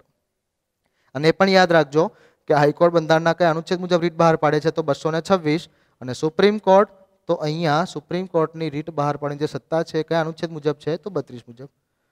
પણ સૌથી વધુ અધિકારની વાત આવે તો યાદ રાખજો સુપ્રીમ કોર્ટ અને હાઈકોર્ટ બંને મૂળભૂત અધિકારોના ઉલ્લંઘન બદલ તો રીટ બહાર પાડશે જ પણ એમાં જે હાઈકોર્ટ છે ને એ તો મૂળભૂત અધિકારોના ઉલ્લંઘન ઉપરાંત એટલે કે એના સિવાય અન્ય કાયદાકીય બાબતોમાં પણ રીટ બહાર પાડી શકે છે। એટલે એનું પલડું થોડું ભારે થયું। મતલબ આપણે અહીંયા એવું ચોખ્ખી રીતે કહી શકીએ કે હાઈકોર્ટ છે એની પાસે રીટ બહાર પાડવાનો સૌથી વધુ અધિકાર હશે। પછી એવું માનીને ઓપ્શન એ ટીક નહીં કરવાનું કે સુપ્રીમ કોર્ટ સર્વોચ્ચ છે એટલે એને સૌથી વધુ સત્તા આપી હશે। અહીંયા સાચો જવાબ આવશે બી, હાઈકોર્ટ। એટલે કે રીટ બહાર પાડવાનો સૌથી વધુ અધિકાર કોની પાસે છે તો હાઈકોર્ટ પાસે છે। અને આ પછીનો પ્રશ્ન કે સુપ્રીમ કોર્ટના ન્યાયાધીશોની સંખ્યામાં વધારો કરવાની સત્તા કોની પાસે છે? ઓપ્શન છે એ રાષ્ટ્રપતિ, બી વડાપ્રધાન, સી રાજ્યપાલ અને ડી સંસદ। સુપ્રીમ કોર્ટના ન્યાયાધીશોની વાત કરીએ તો અહીંયા યાદ રાખજો આમાં જવાબ સાચો કયો આવશે તો જુઓ સુપ્રીમ કોર્ટના ન્યાયાધીશોની સંખ્યામાં વધારો કરવાની સત્તા કોની પાસે છે એ જવાબ માંગેલો છે આપણી પાસે। તો અહીંયા આપણે સાચો જવાબ ટીક કરીશું કે સુપ્રીમ કોર્ટના ન્યાયાધીશોની સંખ્યામાં વધારો કરવાની સત્તા હંમેશા સંસદ પાસે રહેશે। જો સુપ્રીમ કોર્ટના ન્યાયાધીશોની નિમણૂકની વાત હોત ને તો સુપ્રીમ કોર્ટના ન્યાયાધીશોની નિમણૂક રાષ્ટ્રપતિ કરે છે, પણ અહીંયા પૂછ્યું છે ન્યાયાધીશોની સંખ્યામાં વધારો કરવાની સત્તા કોની પાસે છે, તો સાચો જવાબ આવશે ડી, સંસદ પાસે. હા, એ પણ હવે તમને સાથે સાથે કહી દઉં કે જો એવું પૂછ્યું હોત કે હાઈકોર્ટના ન્યાયાધીશોની સંખ્યામાં વધારો કરવાની સત્તા કોની પાસે હશે, તો ત્યાં જવાબ શું આવવો જોઈએ? એ પરિસ્થિતિમાં જવાબ આવશે રાષ્ટ્રપતિ. અહીંયા યાદ રાખજો, સુપ્રીમ કોર્ટના ન્યાયાધીશોની સંખ્યામાં વધારો કરવાની સત્તા માત્ર સંસદ પાસે છે, પણ સુપ્રીમ કોર્ટના ન્યાયાધીશો શપથ કોણ લેવડાવશે? તો જવાબ આવશે રાષ્ટ્રપતિ. અહીંયા તો ચોખ્ખો જવાબ માંગ્યો છે શેનો? તો ન્યાયાધીશોની સંખ્યામાં વધારો કરવાની સત્તા કોની પાસે છે? સુપ્રીમ કોર્ટના ન્યાયાધીશોની સંખ્યામાં વધારો કરવાની સત્તા કોની પાસે હશે? તો સંસદ પાસે. એના પછી નવી હાઈકોર્ટની રચના કરવાની સત્તા કોની પાસે છે? ઓપ્શન આપેલા છે, એ રાષ્ટ્રપતિ, બી સંસદ, સી રાજ્યપાલ અને ડી વડાપ્રધાન. જવાબ મેળવીએ તો જવાબ મેળવતા પહેલા અમુક ચર્ચા કરી લઈએ. બંધારણના કયા અનુચ્છેદ મુજબ હાઈકોર્ટની રચનાની જોગવાઈ છે? એટલે કે ઉચ્ચ ન્યાયાલયની રચનાની જોગવાઈ છે. તો યાદ રાખજો, બંધારણના અનુચ્છેદ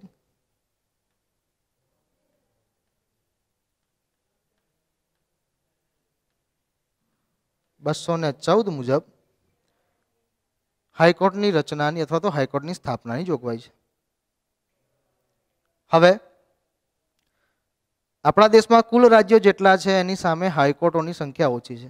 અનુચ્છેદ 214માં એવું કીધું છે કે દરેક રાજ્યમાં એક હાઈકોર્ટ જરૂરી છે. એટલે કે દરેક રાજ્યમાં એક હાઈકોર્ટ તો હોવી જોઈએ, પણ આજની પરિસ્થિતિમાં એ બાબત પૂરી થઈ શકી નથી, કારણ કે કુલ રાજ્યો કેટલા છે? તો 29, અને એની સામે અત્યારની પરિસ્થિતિમાં હાઈકોર્ટ છે ટોટલ 24. મતલબ 5 રાજ્યો એવા હશે જેનો ચાર્જ કોઈ રાજ્યની હાઈકોર્ટો પાસે હશે. પણ આવું ક્યાં સુધી રહેશે? તો એ રાજ્ય જેને પોતાની અલગથી હાઈકોર્ટ નથી, જ્યાં સુધી એની હાઈકોર્ટની રચના ન કરે ત્યાં સુધી. અને અહીંયા હંમેશા યાદ રાખવાનું કે નવી હાઈકોર્ટની રચના કરવાની સત્તા બંધારણે સંસદને આપેલી છે, કે સંસદ દરેક રાજ્યમાં એક હાઈકોર્ટની રચના કરશે. અને હમણાં જ મેં કીધું કે જેટલા રાજ્યો છે એટલી હાઈકોર્ટો છે નહીં, અને એમાં કેન્દ્ર શાસિત પ્રદેશોમાં તો ચોખ્ખું જ કીધું છે કે એનો વધારાનો ચાર્જ કોઈ રાજ્યની ઉચ્ચ ન્યાયાલયને સોંપવો પડશે. ખાલી એક જ કેન્દ્ર શાસિત પ્રદેશ એવું છે જેની પોતાની અલગથી હાઈકોર્ટ છે, અને એ દિલ્હી છે. બાકીના 6 કેન્દ્ર શાસિત પ્રદેશો પાસે પોતાની અલગથી હાઈકોર્ટ નથી. એ 6 કેન્દ્ર શાસિત પ્રદેશોનો વધારાનો જે ન્યાયિક ચાર્જ છે ને એ કોઈ રાજ્યની ન્યાયાલયને સોંપેલો હશે. અને કઈ ન્યાયાલયને? તો ઉચ્ચ ન્યાયાલયને, એટલે કે કોઈ રાજ્યની હાઈકોર્ટને સોંપેલો હશે. એ જોગવાઈની વાત કરીએ તો અનુચ્છેદ 231માં એવું કીધું છે કે જો સંસદ ઈચ્છે તો, ચોખવટ જ કઈ રીતે કરે છે કલમમાં, એ અનુચ્છેદ 231 કલમ 231માં એવું કીધું છે કે જો સંસદ ઈચ્છે તો 2 કે તેથી વધુ રાજ્યો વચ્ચે કોમન હાઈકોર્ટની રચના કરી શકે છે, અને દરેક કેન્દ્ર શાસિત પ્રદેશ જે છે એનો વધારાનો ચાર્જ કોઈ પણ રાજ્યની વડી અદાલત એટલે કે હાઈકોર્ટને સોંપી શકે છે. કોઈ પણ કેન્દ્ર શાસિત પ્રદેશ જે છે એનો વધારાનો ન્યાયિક ચાર્જ કોઈ પણ રાજ્યની હાઈકોર્ટને સોંપી શકાય છે. અને એમાં કલમમાં શરૂઆત જ રીતે કરેલી છે, કલમ 231 એટલે કે અનુચ્છેદ 231માં શું? તો સંસદ ઈચ્છે તો. તો આપણને અહીંયા પણ એટલી ખબર પડી જવી જોઈએ કે નવી હાઈકોર્ટની રચના કરવાની સત્તા કોની પાસે હશે? તો જવાબ આવશે સંસદ પાસે. એટલે કે નવી હાઈકોર્ટની રચના કરવાની સત્તા સંસદ પાસે હોય છે. નેક્સ્ટ, એના પછીનો પ્રશ્ન જોઈએ તો PIL ની શરૂઆત કયા વર્ષથી થઈ? PIL પબ્લિક ઇન્ટરેસ્ટ લિટિગેશન, ગુજરાતીમાં આપણે એને કહીશું જનહિત યાચિકા. આ જનહિત યાચિકાનો મતલબ શું? તો માની લો કોઈ પીડિત વ્યક્તિ છે, એને ન્યાય મેળવવો છે, પણ એ આર્થિક રીતે સક્ષમ નથી, તો કોઈ સ્વૈચ્છિક સંસ્થાઓ છે એ પીડિત વ્યક્તિની મદદ કરી શકે છે, અને પીડિત વ્યક્તિને ન્યાય મળી રહે એના માટે એ સ્વૈચ્છિક સંસ્થાઓ જે હશે ને એ પીડિત વ્યક્તિના બદલામાં એ પીડિત વ્યક્તિ માટે ન્યાયની માગણી કરી શકે છે. આનો મતલબ થાય જનહિત યાચિકા, જેને આપણે ઇંગ્લિશમાં કહીશું પબ્લિક ઇન્ટરેસ્ટ લિટિગેશન. અને એ જ પબ્લિક ઇન્ટરેસ્ટ લિટિગેશનને શોર્ટમાં કહેવાય છે PIL, જેની શરૂઆત જસ્ટિસ PN ભગવતી અને VK કૃષ્ણા અય્યર દ્વારા કરવામાં આવી હતી ઈસવીસન 1970માં. એટલે આ પ્રશ્નનો આપણે સાચો જવાબ માનીશું કે PIL ની શરૂઆત કયા વર્ષથી થઈ હતી, તો યાદ રાખવાનો જવાબ આવશે ઓપ્શન સી 1970. અને કોના દ્વારા, તો બે નામ યાદ રાખવાના, એક જસ્ટિસ હતા PN ભગવતી અને બીજા હતા VK Krishna Iyer. Okay, repeat કરું છું, જસ્ટિસ PN ભગવતી અને VK કૃષ્ણા અય્યર. અને આ બંને વ્યક્તિ PIL ની શરૂઆત કરશે ઈસવીસન 1970માં. અને આજ PIL નું ફૂલ ફોર્મ પણ આપણે યાદ રાખવું પડશે. PIL નું ફૂલ ફોર્મ છે પબ્લિક ઇન્ટરેસ્ટ લિટિગેશન અને એ જ ગુજરાતીમાં કહેવાશે જનહિત યાચિકા. પ્રશ્નનો સાચો જવાબ અહીંયા આવશે ઓપ્શન સી 1970. એટલે કે PIL ની શરૂઆત 1970 થી થઈ છે.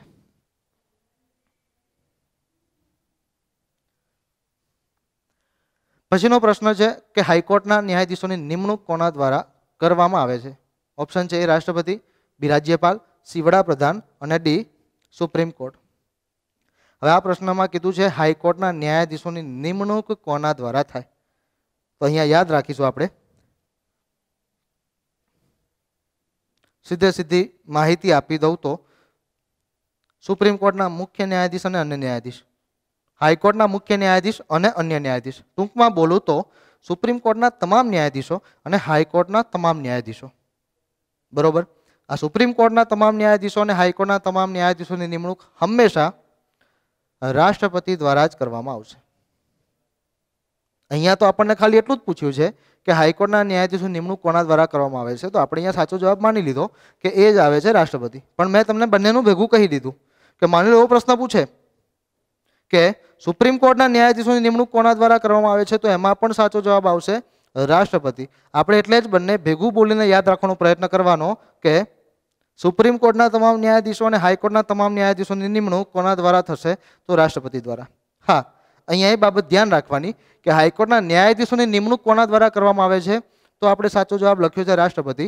પણ જો એવો પ્રશ્ન પૂછે કે હાઈકોર્ટના ન્યાયાધીશોના શપથ કોણ લેવડાવશે, તો આપણે અહીંયા યાદ રાખીશું કે હાઈકોર્ટના ન્યાયાધીશોને શપથ લેવડાવવાની જવાબદારી રાજ્યપાલની હોય છે. બરોબર, એમાં શપથ લેવડાવવામાં રાષ્ટ્રપતિ નહીં આવે. હું હાઈકોર્ટના ન્યાયાધીશોની વાત કરું છું અને એ જ મેં હમણાં કીધું એમ ફરીથી રિપીટ કરું છું કે હાઈકોર્ટના ન્યાયાધીશોને શપથ લેવડાવવાની જવાબદારી કોની હશે, તો રાજ્યપાલની. પણ હાઈકોર્ટના ન્યાયાધીશોની નિમણૂક કરવાની સત્તા કોની પાસે હશે, તો યાદ રાખીશું આપણે એ રાષ્ટ્રપતિ.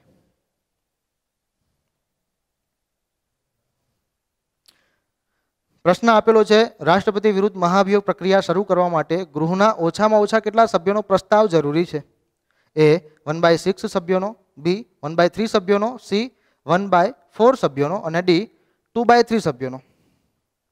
હવે જુઓ, અહીંયા શેની ચર્ચા કરેલી છે, તો રાષ્ટ્રપતિને હટાવવાની પ્રક્રિયાની, જેનું નામ છે મહાભિયોગ પ્રક્રિયા. બંધારણના અનુચ્છેદ 61 મુજબ રાષ્ટ્રપતિને હટાવવાની એક પ્રક્રિયા આપેલી છે અને એ પ્રક્રિયાનું નામ છે મહાભિયોગ પ્રક્રિયા. આ મહાભિયોગની પ્રક્રિયા જ્યારે ગૃહમાં શરૂ કરવામાં આવે ત્યારે એ પ્રક્રિયા શરૂ કરવા માટે આ પ્રશ્નમાં એ જ કીધેલું છે કે પ્રક્રિયા શરૂ કરવા માટે ગૃહના ઓછામાં ઓછા કેટલા સભ્યોનો પ્રસ્તાવ જરૂરી છે. તો યાદ રાખીશું કે રાષ્ટ્રપતિને હટાવવા માટેની જે પ્રક્રિયા છે મહાભિયોગ પ્રક્રિયા અનુચ્છેદ 61 મુજબ, એ પ્રક્રિયા શરૂ કરવા માટે ગૃહમાં કુલ સભ્યોમાંથી ઓછામાં ઓછા ચોથા ભાગના સભ્યોનો સહી કરેલો પ્રસ્તાવ જોશે. એટલે કે ગૃહના ઓછામાં ઓછા 1/4 સભ્યોનું સમર્થન જરૂરી મેળવવાનું રહેશે પ્રસ્તાવ. એટલે કે રાષ્ટ્રપતિને જે હટાવવાની પ્રોસેસ છે એ પ્રોસેસ શરૂ કરવા માટે જે પ્રોસેસનું નામ છે મહાભિયોગ પ્રક્રિયા. કયા અનુચ્છેદ મુજબ, તો અનુચ્છેદ 61 મુજબ. આ રાષ્ટ્રપતિને હટાવવાની જે પ્રક્રિયા છે અનુચ્છેદ 61 મુજબ મહાભિયોગ પ્રક્રિયા એ શરૂ કરવા માટે ગૃહના ઓછામાં ઓછા એટલે કે કુલ સભ્યોમાંથી ઓછામાં ઓછા 1/4 સભ્યોનો એટલે કે ચોથા ભાગના સભ્યોનું પ્રસ્તાવ જરૂરી રહેશે. આ પ્રસ્તાવ મળી જાય ને પછી એ પ્રસ્તાવની વાત કરીએ તો ગૃહના અધ્યક્ષ જે છે ને આ ચોથા ભાગના સભ્યોનો પ્રસ્તાવ મળી જશે પછી રાષ્ટ્રપતિને 14 દિવસની નોટિસ મોકલશે. અને 14 દિવસની નોટિસનો પીરિયડ એટલે કે નોટિસનો સમયગાળો પૂરો થાય પછી 15મા દિવસથી રાષ્ટ્રપતિની વિરુદ્ધ મતદાન પ્રક્રિયા શરૂ થશે.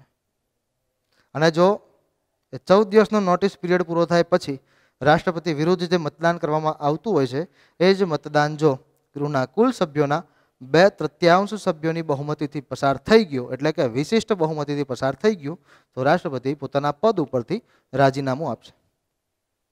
એટલે જો બહુમતીની વાત હોય ને તો 2/3 આવશે. આ હું કેમ બોલું છું તો અહીંયા ઓપ્શનમાં આપેલું છે 2/3, એટલે આ વિશિષ્ટ બહુમતી કહેવાશે. પણ અહીંયા તો આપણને જવાબ શું માગેલો છે? તો મહાભિયોગ પ્રક્રિયા શરૂ કરવા માટે, રાષ્ટ્રપતિની વિરુદ્ધ મહાભિયોગ પ્રક્રિયા શરૂ કરવા માટે ગૃહના ઓછામાં ઓછા કેટલા સભ્યોનો પ્રસ્તાવ જરૂરી છે?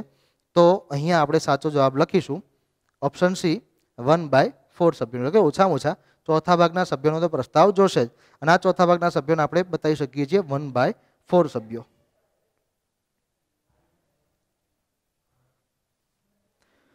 હવે પ્રશ્ન આપેલો છે કે સંચિત નિધિમાંથી ખર્ચ કરવાની સત્તા નીચેનામાંથી કોની પાસે હોય છે? ઓપ્શન એ આપેલો છે રાષ્ટ્રપતિ, બી નાણાં મંત્રાલય, સી ઉપરાષ્ટ્રપતિ અને ડી સંસદ. આગળના જ કોઈ પ્રશ્નમાં આપણે સંચિત નિધિની ચર્ચા કરી. હવે અહીંયા પ્રશ્ન પૂછેલો છે, ફરીથી આની ચર્ચા કરીએ તો બંધારણના કયા અનુચ્છેદમાં સંચિત નિધિનો ઉલ્લેખ છે? તો યાદ રાખજો, બંધારણના અનુચ્છેદ 266માં સંચિત નિધિનો ઉલ્લેખ કરેલો છે. આ સંચિત નિધિમાં કેવા પ્રકારનો પૈસો હશે? તો આપણને એ પણ ખબર હોવી જોઈએ કે ભારતના નાગરિક દ્વારા, એટલે કે આપણા દ્વારા તમામ પ્રકારનો જે કર ભરવામાં આવતો હોય છે એ બધો જ કર ભેગો થઈને સંચિત નિધિમાં જમા થશે. એ કર પ્રત્યક્ષ હોય કે પરોક્ષ હોય, મેં શબ્દ વાપર્યો છે તમામ પ્રકારનો કર ભેગો થઈને શેમાં જમા થશે? તો સંચિત નિધિમાં. અને આ સંચિત નિધિનો ઉલ્લેખ બંધારણના કયા અનુચ્છેદમાં કરવામાં આવેલો છે? તો યાદ રાખીશું અનુચ્છેદ 266. અને આ સંચિત નિધિમાંથી ખર્ચ કરવાની સત્તા કોની પાસે હશે? તો યાદ રાખીશું સંચિત નિધિમાંથી ખર્ચ કરવાની સત્તા સંસદ પાસે હોય છે. હવે નિધિની વાત કરીએ તો બે અલગ અલગ નિધિ આપેલી જ છે. અનુચ્છેદ 266માં સંચિત નિધિ છે, અનુચ્છેદ 267માં આકસ્મિક નિધિ છે.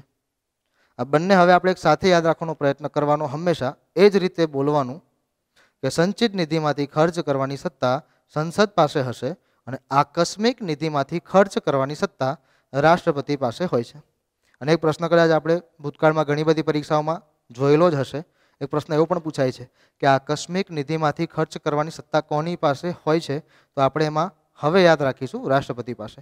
અને પ્રશ્ન એક એવો પણ સારો એવો પૂછાઈ ગયો છે કે કોને આકસ્મિક નિધિનો રક્ષક કહેવાય છે? તો આપણે એમાં પણ યાદ રાખીશું કે રાષ્ટ્રપતિને આકસ્મિક નિધિનો રક્ષક કહેવામાં આવે છે. અહીંયા આપણે આ પ્રશ્નમાં યાદ રાખીશું કે અહીંયા તો ચોખ્ખું કીધું છે પ્રશ્નમાં કે સંચિત નિધિમાંથી ખર્ચ કરવાની સત્તા નીચેનામાંથી કોની પાસે હશે? અહીંયા આપણે જવાબ યાદ રાખીશું. જવાબ આવશે ઓપ્શન ડી, સંસદ. એટલે કે સંચિત નિધિમાંથી ખર્ચ કરવાની સત્તા માત્ર સંસદ પાસે જ હશે.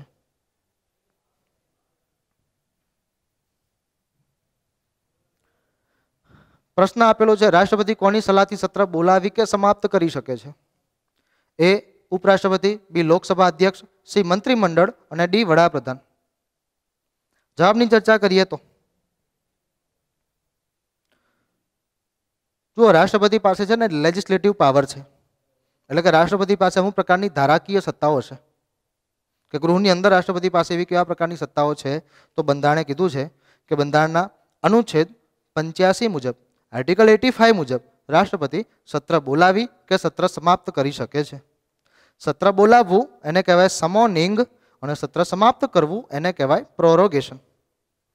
અને અનુચ્છેદ એક જ આપેલો છે, અનુચ્છેદ 85.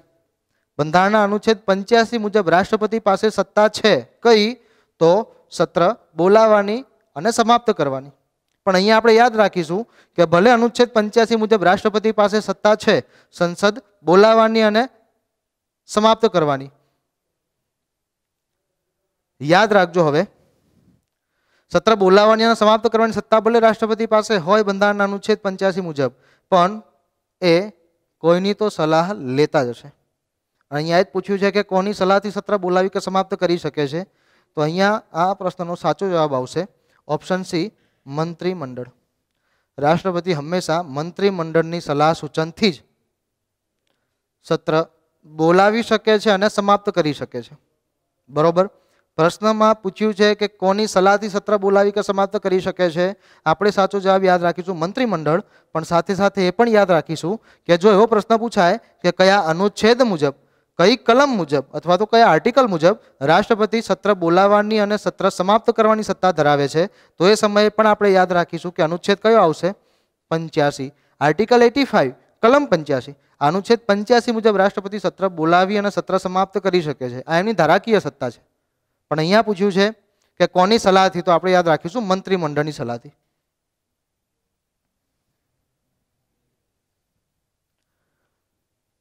પ્રશ્ન પૂછ્યો છે, જો કોઈ સભ્ય સંસદના બંને ગૃહમાં સભ્યપદ મેળવે છે તો તેને એક બેઠક કેટલા દિવસમાં છોડવાની રહેશે? ઓપ્શન એ 7 દિવસ, બી 10 દિવસ, સી 14 દિવસ અને ડી 20 દિવસ. જવાબની ચર્ચા કરીએ તો પ્રશ્નમાં એવું કીધું છે કે જો કોઈ સભ્ય સંસદના બંને ગૃહમાં સભ્યપદ મેળવે છે, એટલે કે એ લોકસભાનો સભ્ય તો છે જ અને હવે રાજ્યસભાનું સભ્યપદ પણ એ મેળવે છે, રાજ્યસભાની ચૂંટણી જીતીને. તો હવે એને બે પદ એક સાથે લીધા. આપણા બંધારણમાં તો દરેક પદ માટેની લાયકાતમાં એક બાબતનો ઉલ્લેખ કરેલો છે કે ઓફિસ ઓફ પ્રોફિટની જોગવાઈ છે નહીં. ઓફિસ ઓફ પ્રોફિટ એટલે શું? લાભનું પદ. કે એક વ્યક્તિ એક સાથે બે લાભના પદ ન લઈ શકે. જો હશે તો એને કોઈ એક પદ છોડવું પડશે. મતલબ એને બીજું એ પદ મેળવવું છે અને આ પદ ઉપર બેઠો છે તો પેલું પદ મેળવતા પહેલા એને આ પદ છોડવું પડશે. અને અહીંયા સંસદના બંને ગૃહમાં સભ્યપદ મેળવવાની વાત છે, એટલે કે એ માની લો લોકસભાનો સભ્ય છે, એટલે કે મેમ્બર ઓફ ધી પાર્લિયામેન્ટ તો છે જ, પણ હવે રાજ્યસભાનો સભ્ય બને છે તો એને બંનેમાંથી કોઈ એક બેઠક છોડવાની થઈ, એટલે કે એને લોકસભાનું સભ્ય બનીને જ રહેવું છે, રાજ્યસભાનું સભ્યપદ નથી લેવું. અથવા તો એને લોકસભાનું સભ્યપદ નથી જોઈતું, હવે એને રાજ્યસભાનું સભ્યપદ મેળવવું છે, એટલે કે જે જીતી ગયો છે ચૂંટણી હવે એને રાજ્યસભાના સભ્ય બનવું છે. આ રીતે જો આવી પરિસ્થિતિમાં બંનેમાંથી કોઈ એક પદ છોડવું હોય તો એને એક બેઠક, બંનેમાંથી કોઈ એક બેઠક છે ને વધુમાં વધુ 10 દિવસમાં છોડવાની રહેશે. હવે અહીંયા ડિફિકલ્ટીની વાત કરીએ તો પ્રશ્ન વાંચજો. એવું લખ્યું છે કે જો કોઈ સભ્ય સંસદના બંને ગૃહમાં સભ્યપદ મેળવે છે તો તેને એક બેઠક કેટલા દિવસમાં છોડવાની? એટલે કે અહીંયા સંસદના બંને ગૃહના સભ્યપદની વાત આપેલી છે. જો પ્રશ્ન એ રીતે પૂછાય કે જો કોઈ વ્યક્તિ એક બેઠક કેન્દ્રમાં અને બીજી બેઠક રાજ્યમાં મેળવે છે તો તેવી પરિસ્થિતિમાં અને બંનેમાંથી કોઈ એક બેઠક કેટલા દિવસમાં છોડવાની હોય? અહીંયા યાદ રાખજો, આખું વાક્ય ફરીથી રિપીટ કરું છું. બીજું વાક્ય હું એ બોલ્યો છું કે જો કોઈ વ્યક્તિ એક બેઠક ક્યાં મેળવે છે? કેન્દ્રમાં એટલે કે સંસદમાં, અને બીજી બેઠક એ ક્યાં મેળવે છે? રાજ્યમાં એટલે કે રાજ્ય વિધાનમંડળમાં. એટલે માની લો કે એ વિધાનસભાનો સભ્ય છે, એટલે કે એમએલએ છે, અને લોકસભાની ચૂંટણીમાં એને ભાગ લીધો અને લોકસભાની ચૂંટણી જીતી ગયો, હવે લોકસભાનો સભ્ય બને છે અને લોકસભાનું સભ્યપદ લેવું છે તો એને વિધાનસભાનું સભ્યપદ છોડવું પડશે. અથવા તો માની લો એને લોકસભાનું સભ્યપદ ભલે જીતી ગયો છે પણ નથી જોઈતું તો એ પોતાના પદ ઉપર તો કાયમ રહેશે, મતલબ એ બેઠક એને છોડી, એ સભ્યપદ એને છોડ્યું. આમ એક પદ રાજ્યમાં અને બીજું પદ કેન્દ્રમાં મેળવે છે તો તેવી પરિસ્થિતિમાં બંનેમાંથી એક બેઠક એને કેટલા દિવસમાં છોડવાની હોય? તો તેવી પરિસ્થિતિમાં બંનેમાંથી એક બેઠક 14 દિવસમાં છોડશે. યાદ રાખજો, સંસદના બંને ગૃહમાં એ સભ્યપદ મેળવે છે અને આ પરિસ્થિતિમાં સંસદના બંને ગૃહમાંથી કોઈ એક ગૃહનું સભ્યપદ એને છોડવું છે તો એને 10 દિવસમાં એક બેઠક છોડવી પડશે. એક પદ કેન્દ્રમાં અને બીજું પદ રાજ્યમાં મેળવે છે તો તેવી પરિસ્થિતિમાં એ 14 દિવસમાં બંનેમાંથી એક પદ છોડશે. અહીંયા તો ચોખ્ખું કીધું છે સંસદના બંને ગૃહમાં સભ્યપદ મેળવે છે તો તેને એક બેઠક કેટલા દિવસમાં છોડવી પડશે? તો અહીંયા યાદ રાખીશું 10 દિવસ.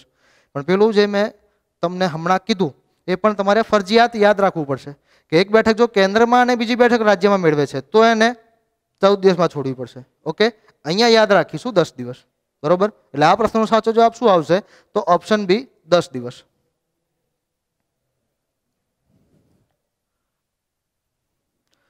પ્રશ્ન આપ્યો છે કઈ સમિતિ દ્વારા ઈવીએમ ના ઉપયોગની ભલામણ કરવામાં આવી હતી? ઓપ્શન છે કે સંથાનમ સમિતિ, સ્વર્ણશ્રી સમિતિ, દિનેશ ગોસ્વામી સમિતિ અને ડી સરકારિયા સમિતિ. ઈવીએમ એટલે કે ઇલેક્ટ્રોનિક વોટિંગ મશીન. આ ઈવીએમ ના ઉપયોગની ભલામણ સૌ પ્રથમ ઈસવીસન 1990 કરવામાં આવી હતી. અને આજ ઈસવીસન 1990 ઈવીએમ ના ઉપયોગની સૌપ્રથમ ભલામણ જે સમિતિ દ્વારા કરવામાં આવી એ સમિતિનું નામ છે દિનેશ ગોસ્વામી સમિતિ. ઈસવીસન 1990 દિનેશ ગોસ્વામી સમિતિએ ઈવીએમના ઉપયોગની સૌપ્રથમ ભલામણ કરી હતી અને એના જ આધારે કહેવાય છે કે એના પછી સૌપ્રથમ આપણા દેશમાં ગોવા રાજ્યની વિધાનસભાની ચૂંટણીમાં સૌથી પહેલી વાર ઈવીએમના ઉપયોગની શરૂઆત કરવામાં આવી હતી. એટલે કે ઈવીએમનો સૌપ્રથમ ઉપયોગ ગોવા રાજ્યની વિધાનસભાની ચૂંટણીમાં કરવામાં આવ્યો હતો. આપણે સાથે સાથે એ પણ યાદ રાખીશું. અહીંયા પ્રશ્ન પૂછ્યો છે ખાલી કે કઈ સમિતિ દ્વારા ઈવીએમના ઉપયોગની ભલામણ કરવામાં આવી હતી, તો જવાબ આવશે ઓપ્શન સી, દિનેશ ગોસ્વામી સમિતિ. પણ આપણે સાથે સાથે એ પણ યાદ રાખીશું કે કયા વર્ષે ભલામણ કરવામાં આવી હતી, તો યાદ રાખજો ઈસવીસન 1990માં. એટલે આપણે આખું વાક્ય બોલવાનું કે ઈસવીસન 1990માં દિનેશ ગોસ્વામી સમિતિ દ્વારા ઈવીએમના સૌપ્રથમ ઉપયોગની ભલામણ કરવામાં આવી હતી.